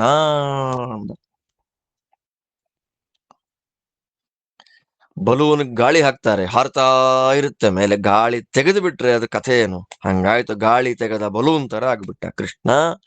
ಮನಸ್ಸನ್ನ ಎಳೆದವನೇ. ಯುದ್ಧ ಮಾಡಬೇಕು ಅಂತ ಎಂತೂಸಿಯಾಸ್ಟಿಕ್ ಆಗಿ ಬಂದಿದ್ದ ನನ್ನ ಎಲ್ಲ ಉತ್ಸಾಹವನ್ನ ಸಮೂಲವಾಗಿ ನಾಶ ಮಾಡಿದವನೇ. ತೋರಿಸ್ತಾನೆ, ನಿಲ್ಲಿಸಿಬಿಟ್ಟಿಯಲ್ಲಯ್ಯ. ಯುದ್ಧ ಮಾಡಬೇಕು ಅಂತ ಬಂದು ನಿಂತವರನ್ನ ನೋಡ್ತಾ ಇದ್ದಾಗೆ ಮಮ ಗಾತ್ರಾಣಿ ಸೀದಂತಿ, ಬಿದ್ದು ಹೋಗ್ತಾ ಇದೆ. ಯಾವುದು ಗಾತ್ರಾಣಿ? ಇವರೆಲ್ಲ ನನ್ನ ಸ್ವಜನರು. ಅವನು ತುಂಬಾ ದೊಡ್ಡ ದೃಷ್ಟ್ವೇಮಂ ಸ್ವಜನಂ, ನನ್ನವರು ಅಲ್ವಾ. ಅಭಿಮಾನ ಅದು ನೋಡಿ. ಎಂಥವ್ರಿಗಾಗಲಿ ಒಂದು ಕಾಲಕ್ಕೆ ಅಭಿಮಾನ ಅನ್ನೋದು ಬಂದೇ ಬಿಡುತ್ತೆ. ಆದ್ದರಿಂದ ಸ್ವಜನಂ, ನನ್ನವರನ್ನ ನೋಡಿ ಅಲ್ವಾ. ಅವನು ಎಲ್ಲರನ್ನ ಈ ಊರಿನ ರಾಜ, ಈ ಊರಿನ ರಾಜ, ಈ ಶತ್ರು ಅಂತ ರೆಕಗ್ನೈಸ್ ಮಾಡ್ಲೇ ಇಲ್ಲ. ಅವನು ಯಾರ್ಯಾರನ್ನ ನೋಡಿದ ಎಲ್ಲರನ್ನ ಒಂದು ಕನ್ನಡಿ ಹಾಕೊಂಡೇ ನೋಡ್ದ. ಯಾವ ಕನ್ನಡಕವನ್ನ ಹಾಕೊಂಡು ನೋಡ್ದ ಅಂದ್ರೆ ಬಂಧುಗಳು. ಅಭಿಮಾನವೆನ್ನುವ ಕನ್ನಡಕದಲ್ಲಿ ನೋಡಿದ. ಆ ಅಭಿಮಾನವೆನ್ನುವ ನನ್ನವರು, ನನಗೆ ಸಂಬಂಧಪಟ್ಟವರು ಅನ್ನುವ ಅಭಿಮಾನದ ಕನ್ನಡಿಯಲ್ಲಿ ನೋಡಿದಾಗ ಅವನಿಗೆ ಕಂಡವರೆಲ್ಲ ಪಿತೃಗಳು, ಪಿತಾಮಹರು, ಆಚಾರ್ಯರು, ಮಾತುಲರು, ಭ್ರಾತೃಗಳು, ಮಕ್ಕಳು, ಮೊಮ್ಮಕ್ಕಳು, ಸ್ನೇಹಿತರು, ಸುಹೃತ್ತುಗಳು, ಮಾವಂದಿರು. ಆ ಕನ್ನಡಿ ಯಾವುದು ಅಂದ್ರೆ ಅಭಿಮಾನ. ಆ ಅಭಿಮಾನವೆನ್ನುವ ಕನ್ನಡಕವನ್ನ ಅವನು ಹಾಕೊಂಡಾಗ ಅವನ ಬಾಯಲ್ಲಿ ಬಂದದ್ದು ಸ್ವಜನ.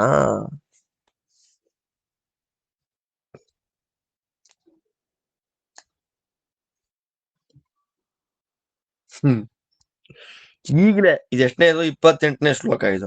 ಅದೇ 23ನೇ ಶ್ಲೋಕದಲ್ಲಿ ಯಾರ್ಯಾರು ಸೇರಿಬಿಟ್ಟಿದ್ದಾರೆ ಯುದ್ಧಕ್ಕೆ, ಯಾರ್ಯಾರು ರೆಡಿ ಆಗಿದ್ದಾರೆ ಅಂತೆಲ್ಲ ಮಾತಾಡ್ದ. ಯಾರು ಯಾರು ಅಂದವರು ಕೃಷ್ಣ ತೋರಿಸ್ದ, ನಿನ್ನವರೇ ಅಂತ ತೋರಿಸ್ದ ದೇವ್ರು.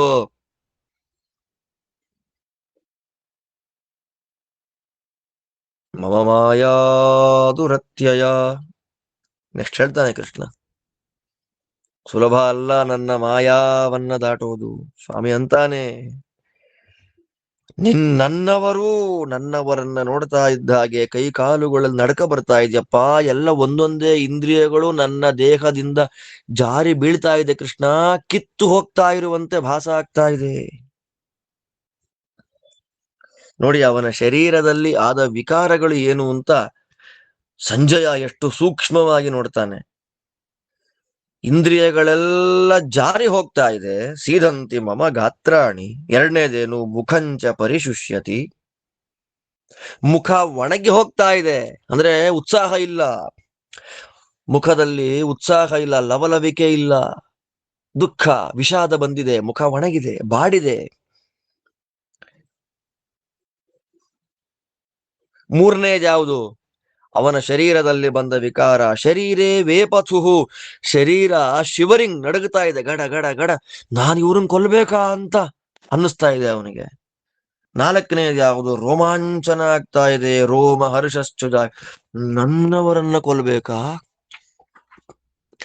ನನ್ನವರನ್ನ ಕೊಲ್ಬೇಕಾ. ಐದನೇದು ಯಾವುದು? ನಡುಕ ಬಂತು, ರೋಮಾಂಚನ ಆಯಿತು, ಮನಸ್ಸು ಒಣಗಿತು, ಇಂದ್ರಿಯಗಳ ಶಕ್ತಿ ಕಳೆದು ಹೋಯಿತು ಅನ್ನುವಾಗ ಕೈಯಲ್ಲಿ ಹಿಡಿದ ಅತ್ಯಂತ ಭಾರಭೂತವಾದ ಗಾಂಡೀವ ಕೈಯಿಂದ ಜಾರಿ ಹೋಗ್ತಾ ಇದೆ. ಗಾಂಡೀವ ಧನುಸ್ಸನ್ನ ಕೈಯಲ್ಲಿ ಎತ್ತುಕೊಳ್ಳಿಕ್ ಆಗ್ತಾ ಇಲ್ಲ. ಗಾಂಡೀವಂ ಸ್ರಂಸತೆ ಹಸ್ತಾತ್. ಆರನೇದೇನು? ತ್ವಕ್ಚೈವ ಪರಿದಹ್ಯತೆ, ನನ್ನ ಚರ್ಮ ಬಿಸಿ ಆಗ್ತಾ ಇದೆ, ಮೈಯೆಲ್ಲ ಬಿಸಿ ಬಿಸಿಯಾಗಿ ಚರ್ಮವೇ ಸೀಳಿ ಹೋದ ಹಾಗೆ ನನಗಾಗ್ತಾ ಇದೆ. 5-6 ವಿಕಾರಗಳು ಬಂತು ಅವನ ಶರೀರದಲ್ಲಿ. ನೋಡ್ರಿ, 6 ವಿಕಾರಗಳು. ಇಂದ್ರಿಯಗಳೆಲ್ಲ ಬಿದ್ದು ಹೋದ ಹಾಗಾಗ್ತಾ ಇದೆ, ಅಂಗಾಂಗಗಳು, ಮುಖ ಒಣಗುತ್ತಾ ಇದೆ, ಶರೀರದಲ್ಲಿ ನಡುಕ ಹುಟ್ಟಿ ಬಿಟ್ಟಿದೆ, ಕೂದಲುಗಳು ನಿಮಿರಿ ನಿಂತು ಬಿಟ್ಟಿದೆ, ರೋಮಾಂಚನ ಆಗ್ತಾ ಇದೆ, ಚರ್ಮಗಳೆಲ್ಲ ಒಡೆದಂತೆ ಅಲ್ವಾ, ಸನ್ಸ್ಕ್ರೀನ್ ಹಚ್ಕೊಳ್ಳಿ ಚರ್ಮ ಒಡೆದು ಹೋಗುತ್ತೆ ಅಂತಾರಲ್ಲ ಹಾಗೆ, ಚರ್ಮಗಳೆಲ್ಲ ಒಡೆದು ಹೋಗ್ತಾ ಇದೆ, ಗಾಂಡೀವ ಜಾರ್ತಾ ಇದೆ. ಇದೆಲ್ಲದರ ಔಟ್ಪುಟ್ ಏನು ಅಂದ್ರೆ ನಚ ಶಕ್ನೋಮ್ಯವಸ್ಥಾತುಂ, ನನಗೆ ನಿಂತ್ಕೊಳ್ಳಿಕ್ ಆಗ್ತಾ ಇಲ್ಲ. ನಿಲ್ಸಯ್ಯ, 2 ಸೈನ್ಯಗಳ ಮಧ್ಯದಲ್ಲಿ ನಾನು ನೋಡ್ಬೇಕು ಅನ್ನುವ ಅಹಂಕಾರದ ಮಾತು ಏನು ಬಂತು ಬಾಯಲ್ಲಿ, ಕ್ವೈಟ್ ಅಪೋಸಿಟ್ ಆಗೋಯ್ತು. ಕೃಷ್ಣ ನಿಂತ್ಕೊಳ್ಳಿಕ್ ಆಗ್ತಾ ಇಲ್ಲ. ಭ್ರಮತೀವಚಮೇ ಮನಃ, ಮನಸ್ಸಿಗೆ ಭ್ರಾಂತಿ ಬಂದಾಗ ಆಗ್ತಾ ಇದೆ ಕೃಷ್ಣ ನನಗೆ. ಭ್ರಮತಿ ಇವ, ಕತ್ತಲು ಬರ್ತಾ ಇದೆ, ಇಡೀ ಪ್ರಪಂಚ ತಿರುಗುತ್ತಾ ಇದೆ ನನ್ನ ಕಣ್ಣೆದುರಿಗೆ, ಏನ್ ಮಾಡ್ಬೇಕು ಅಂತ ಗೊತ್ತಾಗ್ತಾ ಇಲ್ಲ. ಅವಾಗಂದ ಕೇಶವ ಅಂತ ಕರೆದ. ನೋಡಿ ಹೇಗೆಲ್ಲ ಕರೀತಾನೆ ದೇವರನ್ನ, ಕೇಶವ. ಏನ್ ಕೇಶವ ಅಂದ್ರೇನು? ಹಿರಣ್ಯ ಗರ್ಭ ಕಃ ಪ್ರೋಕ್ತಃ ಈಶಶಂಕರ ಉಚ್ಯತೆ ಸೃಷ್ಟ್ಯಾದಿನ ವರ್ತಯತಿ ತೌ ಯತಃ ಕೇಶವೋ ಭವಾನ್. ಹರಿವಂಶದಲ್ಲಿ ಹೇಳಿದ ಹಾಗೆ ಚತುರ್ಮುಖ ಬ್ರಹ್ಮದೇವರಿಗೆ ಕ ಅಂತ ಹೆಸರು, ರುದ್ರದೇವರಿಗೆ ಈಶಾ ಅಂತ ಹೆಸರು. ಅವರಿಬ್ಬರಿಗೂ ಕೂಡ ಸೃಷ್ಟಿ ಮತ್ತು ಲಯ ಅನ್ನುವ ಕೆಲಸವನ್ನ ಕೊಟ್ಟು ಅವರನ್ನ ನಿಯಮನ ಮಾಡುವ ನಾರಾಯಣ ಕೃಷ್ಣ ನೀನು ಕೇಶವ. ನನಗೆ ಯುದ್ಧ ಮಾಡ್ಲಿಕ್ಕಾಗ್ತಾ ಇಲ್ಲ, ಯುದ್ಧವೆನ್ನುವ ಕೆಲಸವನ್ನ ನನ್ನಿಂದ ಮಾಡ್ಲಿಕ್ಕಾಗ್ತಾ ಇಲ್ಲ ಕೇಶವ. ಬ್ರಹ್ಮರುದ್ರರ ಮೂಲಕ ಸೃಷ್ಟಿಲಯಗಳನ್ನ ಮಾಡಿಸುವ ಮಹಾ ಸಮರ್ಥ, ನನ್ನಿಂದ ರಥದಲ್ಲಿ ನಿಂತ್ಕೊಳ್ಳಕ್ಕೆ ಆಗ್ತಿಲ್ಲ ಕಣಯ್ಯ ಕೇಶವ.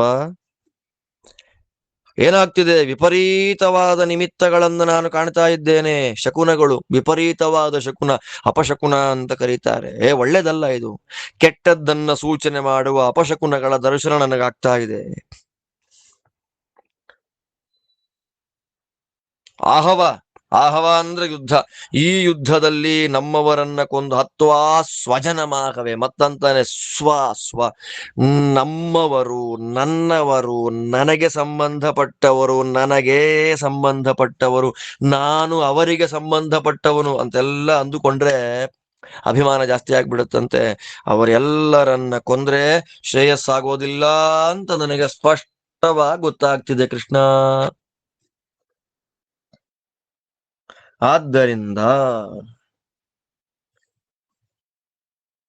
ಏನಿವಾಗ? ಸರಿಯಪ್ಪ, ಇಷ್ಟೆಲ್ಲ ಬಂತು, 5-6 ವಿಕಾರಗಳು ಬಂತು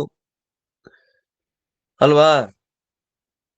ಗಾತ್ರಗಳು, ಇಂದ್ರಿಯಗಳೆಲ್ಲ ಬಿದ್ದೋದಾಗಾಯ್ತು, ಮುಖ ಒಣಗಿತು, ಶರೀರದಲ್ಲಿ ರೋಮಾಂಚನ ಆಯಿತು, ನಡುಕ ಬಂತು, ಚರ್ಮಗಳೆಲ್ಲ ಸೀಳಿ ಹೋದಾಗಾಯ್ತು, ಗಾಂಡೀವ ಕೈಯಿಂದ ಬೀಳ್ತಾ ಇದೆ, ನಿಂತ್ಕೊಳ್ಳಕ್ಕಾಗ್ತಾ ಇಲ್ಲ, ಮನಸ್ಸು ಭ್ರಮಣ ತಿರುಗುತ್ತಾ ಇದೆ, ಕೆಟ್ಟ ಕೆಟ್ಟ ಅಪಶಕುನಗಳು ಬರ್ತಾ ಇದೆ, ಶ್ರೇಯಸ್ಸಿಲ್ಲ.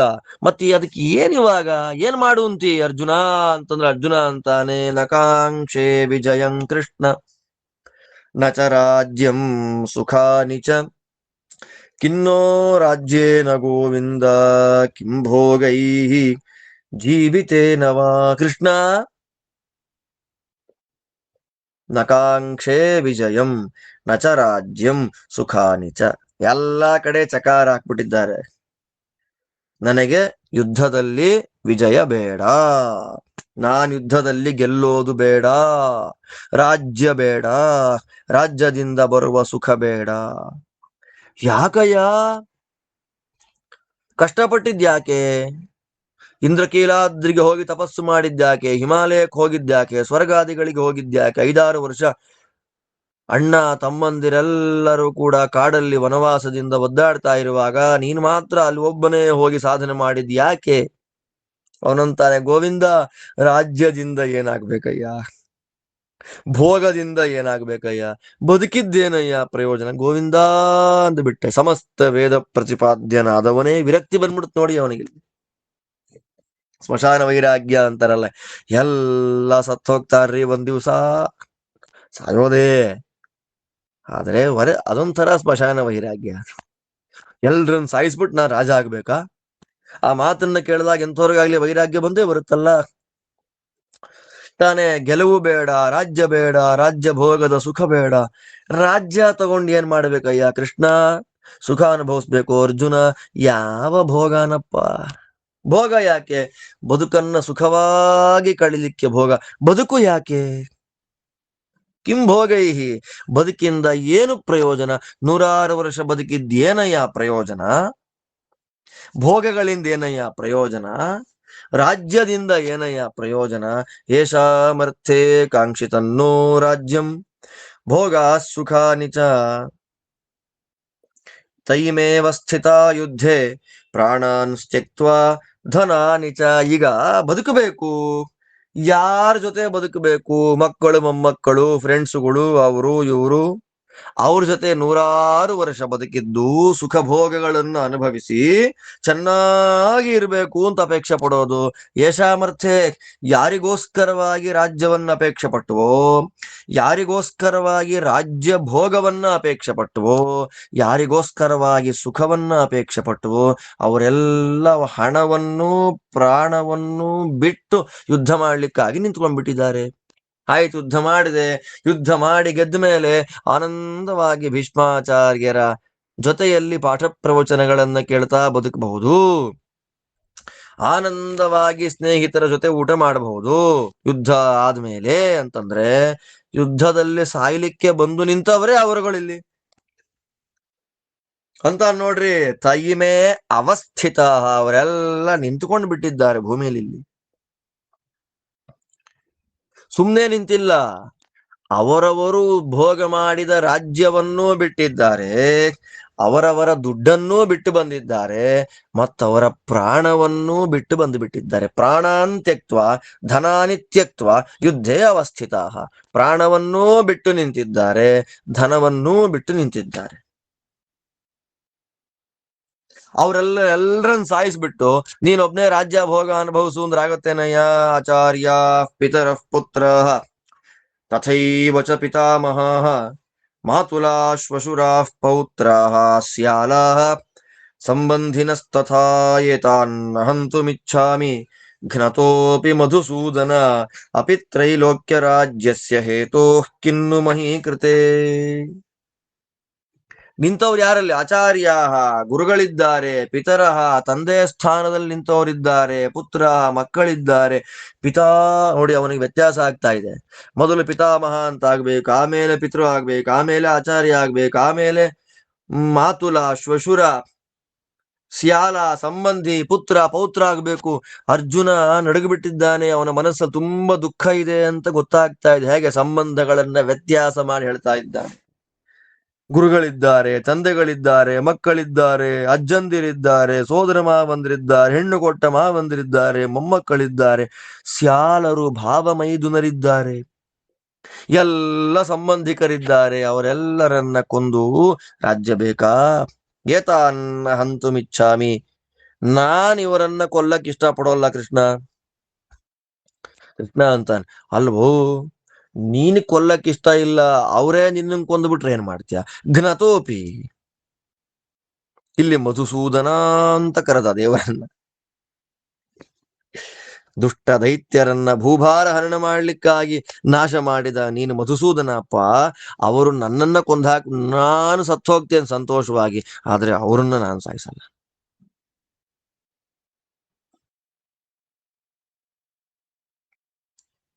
ಮೂರು ಲೋಕಗಳು ಕೊಡ್ತೀನಿ ನಿನಗೆ.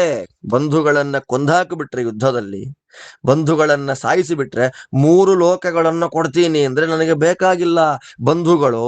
ಮೂರು ಲೋಕದ ಸುಖವೋ ಅಂತಂದ್ರೆ ನನಗೆ ಮೂರು ಲೋಕದ ಸುಖ ಬೇಡ, ನನಗೆ ಬಂಧುಗಳೇ ಮುಖ್ಯ. ಮೂರು ಲೋಕವನ್ನೇ ಬಿಟ್ಟಿರುವಾಗ ಇನ್ನು ಮಹೀಕೃತೆ ಒಂದು ತುಂಡು ಭೂಮಿಗೋಸ್ಕರವಾಗಿ ಬಂಧುಗಳನ್ನ ನಾನು ಕೊಲ್ತೀನ? ಬೇಡ, ನಾನು ಕೊಲ್ಲಲ್ಲ, ಖಂಡಿತ ನಾನು ಕೊಲ್ಲಲ್ಲ. ಅವನಂತಾನೆ, ನಿಹತ್ಯಧಾರ್ಥ ರಾಷ್ಟ್ರಾನ್ನ ಕಾ ಪ್ರೀತಿ ಸ್ಯಾಜ್ಜನಾರ್ದನ ಪಾಪಮೇವಾಶ್ರಯೇದಸ್ಮಾನ್ ಹತ್ವೈತಾನ್ ಆತತಾಯಿನಃ. ಜನಾರ್ದನ ಅಂದ, ದುಷ್ಟ ಜನಗಳನ್ನ ನಾಶ ಮಾಡುವವ ಕೃಷ್ಣ ಜನಾರ್ದನ. ಜನಾರ್ದನ ಕೃಷ್ಣ, ನಿಂಗೊಂದು ಹೇಳ್ತೀನಿ ಕೇಳಿ. ನಾನು ಈ ಧೃತರಾಷ್ಟ್ರನ ಮಕ್ಕಳನ್ನ ಕೊಂದ್ರೆ ನಮಗೇನ್ ಸುಖ ಬರುತ್ತೆ ಹೇಳು? ಈಗ ಪಾಪಿಷ್ಠರನ್ನ ಕೊಂದ್ರೆ ಪಾಪನೇ ಬರುತ್ತೆ ನಮಗೆ. ಈ ಆತತಾಯಿಗಳು ಇವರೆಲ್ಲ ಆತತಾಯಿ ಅಂತ ಕರೆದ ಇವ್ರನ್ನೆಲ್ಲ. ಏನದು ಆತತಾಯಿ ಅಂದ್ರೆ ಏನು? 6 ಜನಗಳನ್ನ ಆತತಾಯಿ ಅಂತ ಕರಿಬೇಕಂತೆ. ಅಗ್ನಿದಹ, ಬೆಂಕಿ ಕೊಟ್ಟು ಬದುಕಿರುವಾಗಲೇ ಬೆಂಕಿ ಹಚ್ಚಿ ಕೊಂದವರನ್ನ, ಬೆಂಕಿಯಿಂದ ಸುಡುವವರನ್ನ ಆತತಾಯಿಗಳು. ಅಗ್ನಿದಹ. ಗರದಶ್ಚೈವ, ವಿಷ ಕೊಟ್ಟವರು ಆತತಾಯಿ, ವಿಷ ಹಾಕಿದವರನ್ನ ಆತತಾಯಿ ಅಂತ ಕರಿಬೇಕು. ಶಸ್ತ್ರಪಾಣಿ, ಬದುಕಿರುವಾಗ ಶಸ್ತ್ರಗಳನ್ನ ಹಿಡಿದು ಕೊಂದಾಕ್ತಾರಲ್ಲ, ಚುಚ್ಚು ಬಿಟ್ಟು ಕೊಂದು ಬಿಡ್ತಾರಲ್ಲ, ಅವರ ಆತತಾಯಿಗಳು. ಭಯಾವಹ, ಬದುಕಲಿಕ್ಕೆ ಭಯ ಕೊಡ್ತಾರಲ್ಲ, ಅಯ್ಯೋ ಅವ್ರು ಏನ್ ಮಾಡ್ಬಿಡ್ತಾರೋ ಅಂತ, ಅವರನ್ನ ಆತತಾಯಿ ಅಂತ. ಕ್ಷೇತ್ರಾಪಹಾರಿ, ಜಾಗವನ್ನೇ ಕಿತ್ಕೊಂಡ್ಬಿಡೋದು, ಬಲಾತ್ಕಾರವಾಗಿ ಬಲವಂತವಾಗಿ ಜಾಗವನ್ನ ಕಿತ್ಕೊಳ್ಳೋದು, ಅವರನ್ನ ಆತತಾಯಿ. ದಾರಾಪಹಾರೀಚ, ಹೆಂಡತಿಯರನ್ನ ಅಪಹಾರ ಮಾಡತಕ್ಕಂಥವ್ರು ಆತತಾಯಿ. ಈ 6 ಜನಗಳನ್ನ ಆತತಾಯಿಗಳು. ಬೆಂಕಿ ಕೊಡೋರು, ವಿಷ ಹಾಕೋರು, ಶಸ್ತ್ರಗಳಿಂದ ಚುಚ್ಚೋರು, ಭಯ ಕೊಡೋರು, ಭೂಮಿಯನ್ನ ಕಿತ್ತುಕೊಳ್ಳೋರು, ಹೆಂಡತಿಯರನ್ನ ಕಿತ್ತುಕೊಳ್ಳೋರು. ಈ 6 ಜನಗಳನ್ನ ಆತತಾಯಿ. ಇವರಲ್ಲಿ 6 ದೋಷ ಇದೆ. ಬೆಂಕಿ ಕೊಟ್ಟಿದ್ದಾರೆ ಲಾಕ್ಷಾಗೃಹದಲ್ಲಿ, ಅನ್ನದಲ್ಲಿ ವಿಷ ಹಾಕಿದ್ದಾರೆ, ಶಸ್ತ್ರಗಳನ್ನ ಹಿಡಿದು ಕೊಲ್ಲಬೇಕು ಅಂತ ಪ್ರಯತ್ನ ಪಟ್ಟಿದ್ದಾರೆ, ಕೌರವರ ಭಯದಿಂದ ಪಾಂಡವರು ಏನಾಗ್ಬಿಡುತ್ತೋ ಅನ್ನುವ ಭಯವನ್ನ ಕೊಟ್ಟಿದ್ದಾರೆ, ರಾಜ್ಯವನ್ನ ಕಿತ್ತುಕೊಂಡಿದ್ದಾರೆ, ಹೆಂಡತಿಯ ವಸ್ತ್ರಾಪಹರಣ ಮಾಡಿದ್ದಾರೆ. 6 ದೋಷಗಳಿಂದ ಕೂಡಿದ ಮಹಾನ್ ಆತತಾಯಿಗಳು ಇವರೆಲ್ಲ. ಇಂತಹ ಪಾಪಿಷ್ಠರನ್ನ ಕೊಂದ್ರೆ ನಮಗೆ ಎಕ್ಸ್ಟ್ರಾ ಪಾಪ ಸೇರ್ಕೊಳ್ಳುತ್ತೆ ಬಿಟ್ರೆ ನಮಗೇನ್ ಸುಖ ಬರುತ್ತೆ? ಆದ್ದರಿಂದ ತಸ್ಮಾನ್ನಾರ್ಹ ವಯಂ ಹಂತುಂ ಭಾರ್ತರಾಷ್ಟ್ರಾನ್ ಸಬಾಂಧವಾನ್ ಸ್ವಜನಂ ಹಿ ಕಥಂ ಕೃತತ್ವ ಸುಖಿನಸ್ಯಾಮ ಮಾಧವ ಅಂತಾನೆ. ಮಾಧವ, ನೀನ್ ನೋಡು, ಮಾಧವ ಮಧುವಿನ ವಂಶದಲ್ಲಿ ಬಂದು ಎಲ್ಲ ಯಾದವರ ಜೊತೆಯಲ್ಲಿ ಸುಖವಾಗಿ ವಾಸ ಮಾಡ್ತಾ ಇದ್ದಿ ಕೃಷ್ಣ, ನೀನು ಮಾಧವ.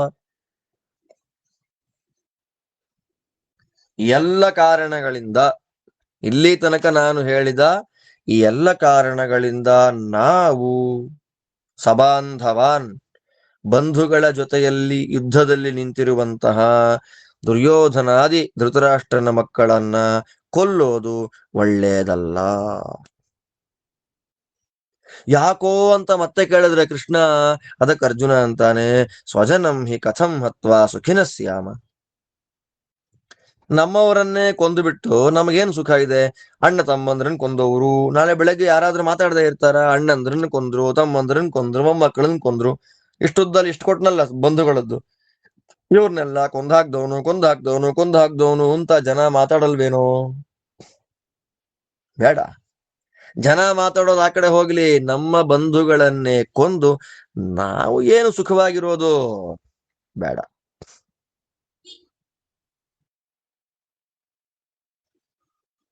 ಖಂಡಿತವಾಗಲೂ ನನಗಿದು ಬೇಡ.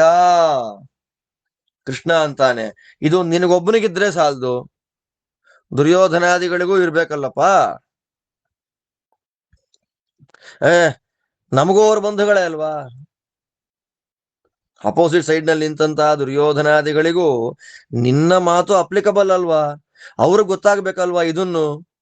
ಅಂದ್ರೆ ಅವನಂತಾನೆ, ಯದ್ಯಪ್ಯೇತೆ ನ ಪಶ್ಯಂತಿ ಲೋಭೋಪಹತ ಚೇತಸಃ ಕುಲಕ್ಷಯ ಕೃತಂ ದೋಷಂ ಮಿತ್ರದ್ರೋಹೇ ಚ ಪಾತಕಂ ಕಥನ್ನ ಜ್ಞೇಯಮಸ್ಮಾಭಿಃ ಪಾಪಾದಸ್ಮಾನ್ ನಿವರ್ತಿತುಂ ಕುಲಕ್ಷಯ ಕೃತಂ ದೋಷಂ ಪ್ರಪಶ್ಯದ್ಭಿರ್ಜನಾರ್ದನ. ಅವ್ರಿಗಿಲ್ಲ. ಯಾಕೆ? ಲೋಭೋಪಹತ ಚೇತಸಃ. ದುರ್ಯೋಧನಾದಿಗಳಿಗೆ ಯಾಕೆ ಈ ಬುದ್ಧಿ ಬರ್ತಾ ಇಲ್ಲ? ಅರ್ಜುನನಿಗೆ ಇರುವಂತಹ ಈ ಬುದ್ಧಿ ಅವ್ರಿಗೆ ಯಾಕೆ ಬರ್ತಾ ಇಲ್ಲ ಅಂತಂದ್ರೆ, ಅವರ ಮನಸ್ಸು ಲೋಭ ಮುಚ್ಚಿಬಿಟ್ಟಿದೆ ಮನಸ್ಸನ್ನ. ರಾಜ್ಯ ಬೇಕು, ಮಯಸಭಾ ಬೇಕು, ಎಲ್ಲ ರಾಜ್ಯವೂ ನಮ್ಮ ಅಖಂಡ ಸಾಮ್ರಾಜ್ಯಕ್ಕೆ ಅಧಿಪತಿಗಳಾಗಿ ಸುಖ ಭೋಗಗಳನ್ನ ಸ್ವೇಚ್ಛಾಚಾರಿಗಳಾಗಿ ಅನುಭವಿಸಬೇಕು ಅನ್ನುವ ಲೋಭದಿಂದ ಅವರ ಮನಸ್ಸು ಧರ್ಮ ಕಾಣ್ತಾ ಇಲ್ಲ. ಕುಲಕ್ಷಯದಿಂದ ಬರುವಂತಹ ದೋಷ, ಮಿತ್ರ ದ್ರೋಹದಿಂದ ಉಂಟಾಗುವಂತಹ ಪಾತಕ ಅವ್ರು ನೋಡ್ತಾ ಇಲ್ಲ. ಯಾಕೆ? ಲೋಭ ಬಂದುಬಿಟ್ಟಿದೆ ಅವರ ಮನಸ್ಸಿಗೆ. ಕುಲಕ್ಷಯದಿಂದ ಆಗುವಂತಹ ದೋಷ ಏನು ಅಂತ ನಮಗ್ ಕಾಣ್ತಾ ಇದೆಯಲ್ಲ ಕೃಷ್ಣ, ಅವ್ರಿಗೂ ಕಾಣ್ಬೇಕಲ್ಲ, ನನಗ್ ಕಾಣ್ತಾ ಇದೆ ಅಲ್ವಾ. ಕಂಡು ಕಂಡು ತಪ್ಪನ್ನು ಹೇಗೆ ಮಾಡೋದು ಸ್ವಾಮಿ? ನೋಡಿ, ಯಾವ ಮೋಹ ಬಂದ್ಬಿಟ್ರೆ ಅದೇ ಮೋಹ ಅನ್ನೋದು. ಮೋಹ ಅಂದ್ರೆ ವೈಚಿತ್ರ್ಯ. ಯಾವುದು ಸರಿಯೋ ಅದನ್ನು ತಪ್ಪುವುದು ತೋರಿಸ್ಬಿಡುತ್ತೆ, ಯಾವುದು ತಪ್ಪೋ ಅದು ಸರಿ ಅಂತ ತೋರಿಸತ್ತೆ. ಇವಾಗ ಅರ್ಜುನನಿಗೆ ಸರಿಯಾದದ್ದು ತಪ್ಪಾಗಿ ಕಾಣ್ತಾ ಇದೆ. ಈ ಪಾಪ ಮಾಡೋದು ಹೇಗೆ ಸಾಧ್ಯ ನನ್ನಿಂದ ಕೃಷ್ಣ? ನನಗೆ ಪಾಪ ಮಾಡ್ಲಿಕ್ಕಾಗೋದಿಲ್ಲ. ನನ್ನ ಕಣ್ಣಿಗೆ ಕಾಣ್ತಾ ಇದೆ ದೋಷಗಳು, ದುರ್ಯೋಧನನ್ ಕಣ್ಣಿಗೆ ಕಾಣದೇ ಇದ್ರೂ ಪರವಾಗಿಲ್ಲ, ನನ್ನ ಕಣ್ಣಿಗೆ ಕಾಣ್ತಾ ಇದೆಯಲ್ಲ ದೋಷ. ಆದ್ದರಿಂದ ಈ ಪಾಪವನ್ನ ನಾನು ಮಾಡೋದಿಲ್ಲ. ಇಷ್ಟು ಡೈಲಾಗ್ ಬಿಡ್ತಾನೆ ಈಗ. ಕುಲಕ್ಷಯೇ ಪ್ರಣಶ್ಯಂತಿ ಕುಲಧರ್ಮ ಸನಾತನಾಃ ಧರ್ಮೇ ನಷ್ಟೇ ಕುಲಂ ಕೃತ್ಸ್ನಂ ಅಧರ್ಮೋಭಿಭವತ್ಯುತ ಅಧರ್ಮಾಭಿಭವಾತ್ ಕೃಷ್ಣ ಪ್ರದೃಶ್ಯಂತಿ ಕುಲಸ್ತ್ರಿಯಃ ಸ್ತ್ರೀಷು ದುಷ್ಟಾಸು ವಾರ್ಷ್ಣೇಯ ಜಾಯತೆ ವರ್ಣಸಂಕರಃ ಸಂಕರೋ ನರಕಾಯೈವ ಕುಲಘ್ನಾನಾಂ ಕುಲಸ್ಯ ಚ ಪತಂತಿ ಪಿತರೋ ಹ್ಯೇಷಾಂ ಲುಪ್ತಪಿಂಡೋದಕ ಕ್ರಿಯಾಃ ದೋಷೇ ರೇತೈಃ ಕೃತಘ್ನ ಕುಲಘ್ನಾನಾಂ ವರ್ಣಸಂಕರಕಾರಕೈಃ ಉತ್ಸಾದ್ಯಂತೆ ಜಾತಿಧರ್ಮಾಃ ಕುಲಧರ್ಮಾಶ್ಚ ಶಾಶ್ವತಾಃ ಉತ್ಸನ್ನ ಕುಲಧರ್ಮಾಣಾಂ ಮನುಷ್ಯಾಣಾಂ ಜನಾರ್ದನ ನರಕೇ ನಿಯತಂ ವಾಸೋ ಭವತೀತ್ಯನುಶುಶ್ರುಮ. ಕುಲಕ್ಷಯವಾಗಿ ಹೋಯ್ತು ಅಂತಂದ್ರೆ ಅಲ್ಲಿ ಅನೂಚಾನವಾಗಿ ನಡ್ಕೊಂಡು ಬರ್ತಾ ಇದ್ದಂತಹ ಕುಲದ ಧರ್ಮಗಳು ನಾಶ ಆಗಿಬಿಡುತ್ತೆ. ಧರ್ಮನೇ ಹೊರಟೋಯ್ತು ಅಂದ್ರೆ ಅಧರ್ಮ ಅನ್ನೋದು ಆಟೋಮೆಟಿಕ್ಲಿ ಬಂದು ಬಿಡುತ್ತೆ. ಅಧರ್ಮ ಅಂತನ್ನೋದು ಇಡೀ ವಂಶವನ್ನ ಮುಚ್ಚಿಬಿಟ್ರೆ ಕೃಷ್ಣ, ಆ ಮೊದಲು ಹಾಳಾಗುವುದು ಆ ಕುಲದಲ್ಲಿ ಬಂದ ಹೆಣ್ಣು ಮಕ್ಕಳು. ಹೆಣ್ಣು ಮಕ್ಕಳು ಹಾಳಾದ್ರು ಅಂತಂದ್ರೆ ವರ್ಣಗಳಲ್ಲಿ ಸಾಂಕರ್ಯ ಉಂಟಾಗ್ಬಿಡತ್ತೆ ಸ್ವಾಮಿ. ವರ್ಣ ಸಂಕರ ಒಂದು ಸಲ ಉಂಟಾಯ್ತು ಅಂತಂದ್ರೆ ಅದು ನರಕಕ್ಕೆ ಕಾರಣ ಆಗಿಬಿಡತ್ತೆ. ಒಂದು ಯುದ್ಧ, ಆ ಯುದ್ಧದಲ್ಲಿ ಬರುವ ಕ್ಷಯ, ಆ ಕ್ಷಯದಿಂದ ಉಂಟಾಗುವ ಧರ್ಮನಾಶ, ಆ ಧರ್ಮನಾಶದಿಂದ ಆಗುವ ಅಧರ್ಮದ ಅಭಿವೃದ್ಧಿ, ಆ ಅಧರ್ಮದಿಂದ ಹೆಣ್ಣು ಮಕ್ಕಳು ಹಾಳಾಗುವುದು, ಹೆಣ್ಣು ಮಕ್ಕಳ ಹಾಳಾಗುವಿಕೆಯಿಂದ ಬರುವ ವರ್ಣಸಂಕರ, ಆ ವರ್ಣಸಂಕರದಿಂದ ಎಲ್ಲವೂ ನಾಶ. ಒಬ್ಬ ಮಾಡಿದ ವರ್ಣಸಾಂಕರ್ಯದಿಂದ ಅವನ ಹಿಂದಿನ ಎಲ್ಲ ಪಿತೃಗಳೂ ನರಕಕ್ಕೆ ಬೀಳ್ತಾರೆ. ಪಿಂಡ ಇಲ್ಲ, ತರ್ಪಣ ಇಲ್ಲ, ಏನಿಲ್ಲ. ಪಿಂಡವೂ ಇಲ್ಲ, ಉದಕ ಕ್ರಿಯೆಯೂ ಇಲ್ಲ, ಏನಿಲ್ಲ. ಯಾರಿಗೆ ನರಕ? ವರ್ಣಸಂಕರ ಮಾಡಿದವರಿಗೂ ನರಕ. ಯಾವ ಮನೆಯಲ್ಲಿ ವರ್ಣಸಂಕರ ಆಯಿತು ಅವರೆಲ್ಲರಿಗೂ ನರಕ. ಆದ್ದರಿಂದ ಇಷ್ಟೆಲ್ಲ ದೋಷ ಇದೆ ಕೃಷ್ಣ.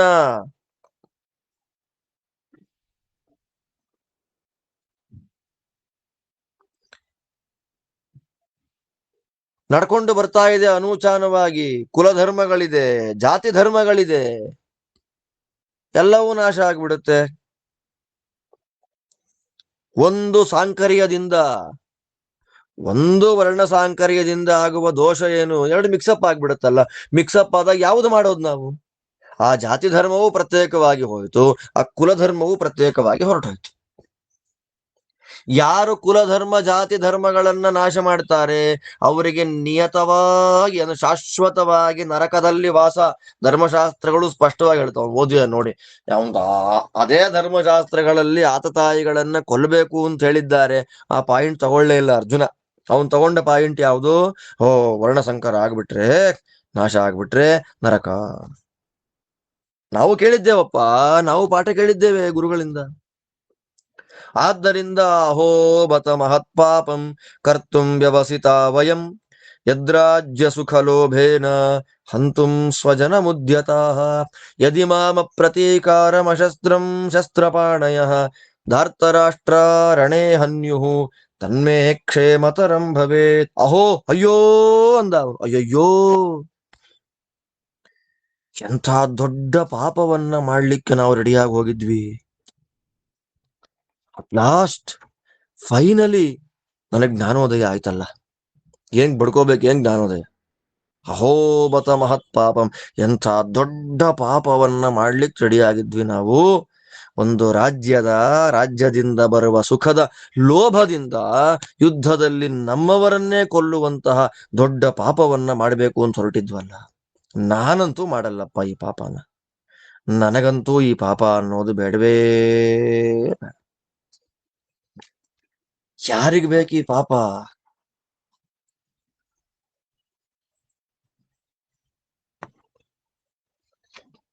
ನನಗಂತೂ ಬೇಡ. ಒಂದು ವೇಳೆ ನಾನು ಯುದ್ಧ ಮಾಡೋದಿಲ್ಲ ಅಂತ ಕೈಲಿರುವ ಶಸ್ತ್ರವನ್ನ ಕೆಳಗೆ ಬಿಸಾಕಿ ಕೂತ್ಕೊಂಡ್ಬಿಡ್ತೀನಿ. ನನ್ನನ್ನೇನಾದ್ರೂ ದುರ್ಯೋಧನಾದಿಗಳು ಕೊಂದು ಬಿಟ್ರೆ ನನಗದೇ ಕ್ಷೇಮ.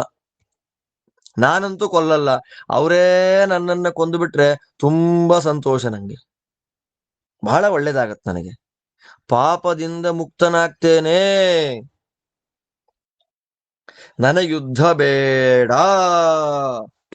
ದೊಡ್ಡವರನ್ನ ಕೊಲ್ಲುವ ಪಾಪ ನನಗೆ ಬೇಡ. ಧರ್ಮಗಳನ್ನ, ಜಾತಿ ಧರ್ಮ ಕುಲಧರ್ಮಗಳನ್ನ ನಾಶ ಮಾಡಿದ ಕಳಂಕ ನನಗೆ ಬೇಡ ಅಂತ ಏವ ಮುಕ್ತ್ವಾ ಅರ್ಜುನ ಸಂಖ್ಯೆ ರಥೋಪಸ್ಥ ಉಪಾವಿಶತ್ ವಿಸೃಜ್ಯ ಸಶರಂ ಚಾಪಂ ಶೋಕ ಸಂವಿಘ್ನ ಮಾನಸ. ಸಂಜಯ್ ಹೇಳ್ತಾನೆ, ಅರ್ಜುನ ಇಷ್ಟೆಲ್ಲ ಕೃಷ್ಣದೇವರ ಹತ್ತಿರ ಮಾತಾಡಿ ಪಾಪ ಶೋಕ ಸಂವಿಘ್ನ ಮಾನಸ, ಮನಸ್ಸು ತುಂಬಾ ಶೋಕ ತುಂಬಿ ಹೋಗಿದೆ, ನಿಂತ್ಕೊಳ್ಲಿಕ್ಕೆ ಆಗ್ತಾ ಇಲ್ಲ.